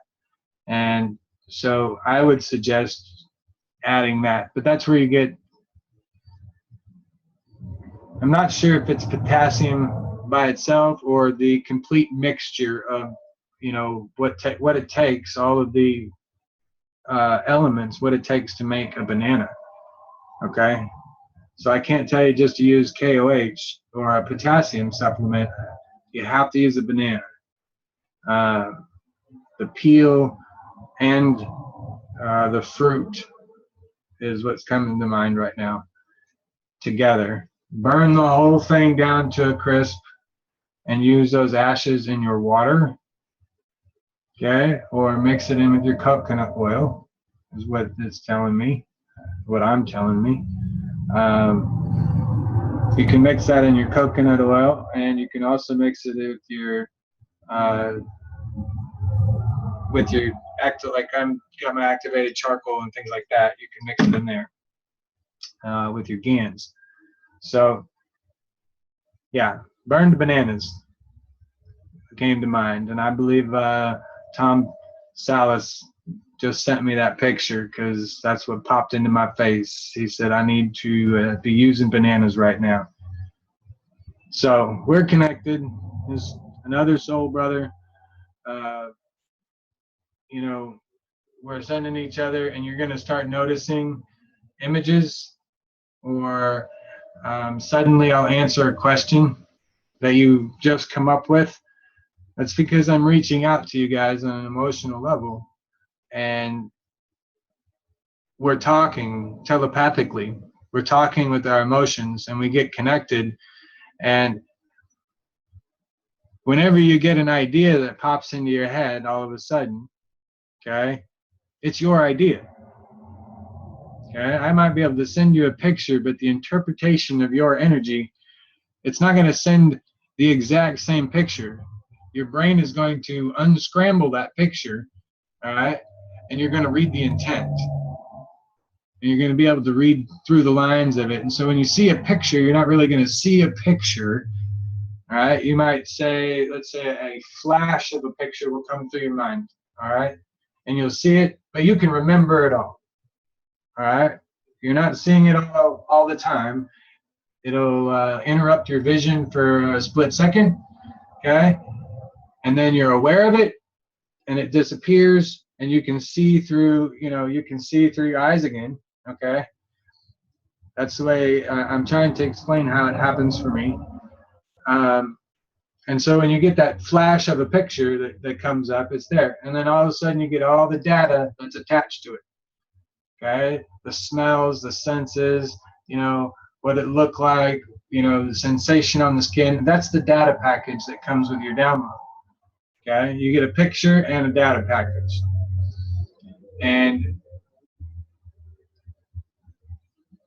you pay attention to that image because it happens so quickly that we overlook it because we're too busy right now in our worlds that we don't pay attention to it. You're constantly living in fear, Okay. And the fear out there is, how am I going to feed my next, how am I going to feed my animals, or how am I going to feed my dog or myself? That kind of thing. I can't pay the medical bills. I've got cancer. Whatever the reasoning might be. We have been distracted from paying attention to that very first picture that comes into our minds. Okay? And when you learn to trust that very first picture, like I just did with building the whole phi ratio device here, okay? I had no plans on making that today. I didn't just sit back and think, oh yeah, I'm going to try this. I go with the flow, okay? Whatever happens, happens. That's why I like to record my stuff. Because even I surprised myself and realized that, yeah, it really is that simple. God, I got to share this, and I'd much rather share it just once. And that's why I started doing the online teaching while I'm creating. And, because it's really hard for me to create something and then I set it aside until I figure it out, later, what happened or where it came from or why am I doing it this way. Okay, I'll make something, I may not understand it, but it's like, okay, I'll put it aside. Later I will understand. As soon as I give myself that break of, I don't need to do it right this second. It's okay. I can set it off to the side. I can get up and go do whatever I'm done, I want to do, and I can be done. I don't have to worry about that. But then I'll find it again later, and new knowledge has come to me and a new understanding of way things happen. And all of a sudden that thing becomes a very integral part of what I'm building behind me in my reactors. You see what I mean? So I've just been building all the little parts and pieces to this big reactor. And this big reactor that I'm building is actually truly my soul. You're building your soul, okay? And, every little experiment, every wire that you twist, every time you nanocode something, it has an integral part of your understanding of your own personal soul, okay? Like my Android coil that I make, that I've named after my wife. It symbolizes, all it is one long coil that's bent in half and smashed together, and then I put a kingpin Trinity wire through the very center and I connected the ends. Okay? So it looks like a light bulb, okay, or a fuse with the wire in the center of two coils. Okay? But to me, it symbolized, okay, that it was one long coil that I bent in half, right? So that symbolizes that we both come from one. Well, we bent it in half because she's an opposite polarity than I am. Okay? And then when we come together, that's the union of the two. And then the wire in the center is the Trinity, and that's when I invented the Trinity wire. And that's the holy union. That's when the plasma baby is created. And so that's how I related it to my relationship. How can I stabilize the energies between the same polarity people, because she's my polarity, all right? How can we hold them together and keep them, steady without, killing each other? My wife and I have been apart a total of maybe 4 weeks total in the last 6 years. Okay? She's my best friend. She's my soulmate. She's my twin flame. Sure, we have some fights, and when really smart people fight each other, it's usually, pretty deep, pretty fast, and pretty brutal. But it's over pretty quickly, too. Because they're like, oh, man, that sounded so stupid. I don't even want to say that again. I'm sorry. I love you. And we both will be done with it. And we understand that right now because that's the kind of energies that we're going through. You know what I mean? We're being forced to deal with our stuff. And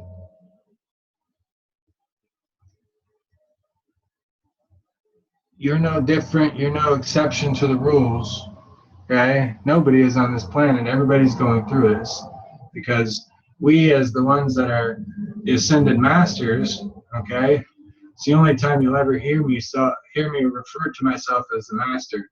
I don't like that. I will never do it. But in the perspective of the world right now, okay, on what an ascended master is a person who has come back into their own personal knowledge. And, you know, infinity is very strong for that. So I can go on forever, but I do have a date. And I want to just keep my lady happy. And I want to keep myself happy.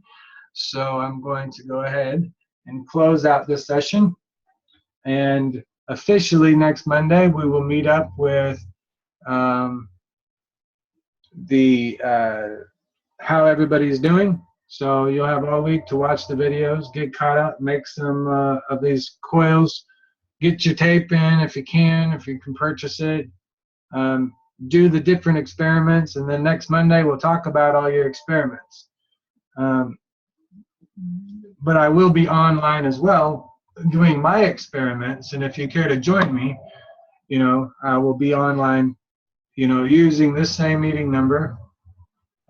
I will attempt to use the same meeting number. Zoom seems to have it out for me. And ask the questions while we're creating, okay? And you know, as you're creating, show a little bit of your workshop. And this is a focus group, and we need to focus on water. So, you know, in order, you know, like Bruce Lee said, be like water. And when he was saying it, he was very much so describing light or plasma. Be like plasma, because that's the way plasma moves, as it moves like water without weight, the billowy cloud, blah, blah, bubbles. Okay, you got to think of the images in your mind. Okay, it's not really a picture like a computer screen in your mind. You're actually creating or recreating, reorganizing those images in your mind, and that's light energy. Okay, you're not really seeing a picture in your mind. Okay, not a physical picture, right? It's not like they're putting a slideshow in your brain, you know, and you're putting the actual slides in there. You're not doing that. Okay, so the images that are being created are electrical impulses, and that's what we're recreating here. Is those electrical impulses. When you make those when you make those concentric rings, all right, you're building a brain. All right, fill that brain up with the plasma energy, and you might have yourself a plasma TV that you can walk into. So think about it. Okay, spark your imagination. Build the water reactors as you see it. Watch the videos. If you've got any personal questions, like I said, I'll be online in the morning, okay, to help you put it together. I do get distracted, so, you know, hopefully you don't get, you don't miss it. You know, it's not that hard. And every element is built the same way as the water molecule was built, okay, and the hydrogen. So, you know, go from there. All right, guys. I love you. And take care of yourselves, okay? There could be some rough energy coming here soon. I felt the magnetosphere fall. I was online connecting with another individual on the East Coast at the time that magnetic field dropped, and we both felt it. We both heard the energy that was able to come in because it was messing with all of our electronics and speakers and things like that. It's going to heat the water up and heat the atmosphere a little bit. It could cause our weather to get kind of rough. Okay, so superstorms, prepare for it. All right, there's going to be contaminated water because there's going to be things oh man, things are going to get broken that are going to contaminate the water at first, okay, and because of some of these storms, and you're going to need a way to have fresh water, and that's why this water device is being offered and made. So we're going to make some history, I guess. That's the way this is telling me. My crown is on fire, and I'm being told to give you this message. So you need to prepare, all right, for the superstorms. Not you're still going to have earthquakes, okay, but we're not going to have the global earthquake destruction. That's not going to happen, okay? Even though a 10.0 on a Richter scale might seem like, you know, atrocious to us, okay? When you've got a 125 on the Richter scale, if it ever went that high, you know, the entire surface of the planet was shaking. That's the biblical proportions that they were talking about. That timeline no longer exists.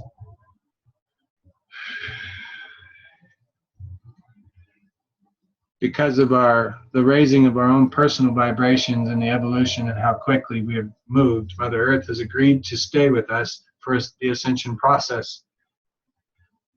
And that is why we are all ascending together, because we don't want to leave anyone behind, not even you, because we love you. All right, I got to get off here. Love you guys. I'll see you guys tomorrow morning. You know, I'll try to be on at 8. My sleep schedule's been screwed up if I'm sleeping at all. So, you know, like I said, just be patient with me. I'll post my link out on my wall. Okay. All right.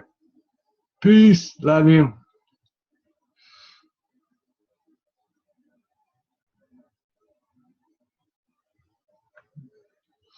I'll be on every day.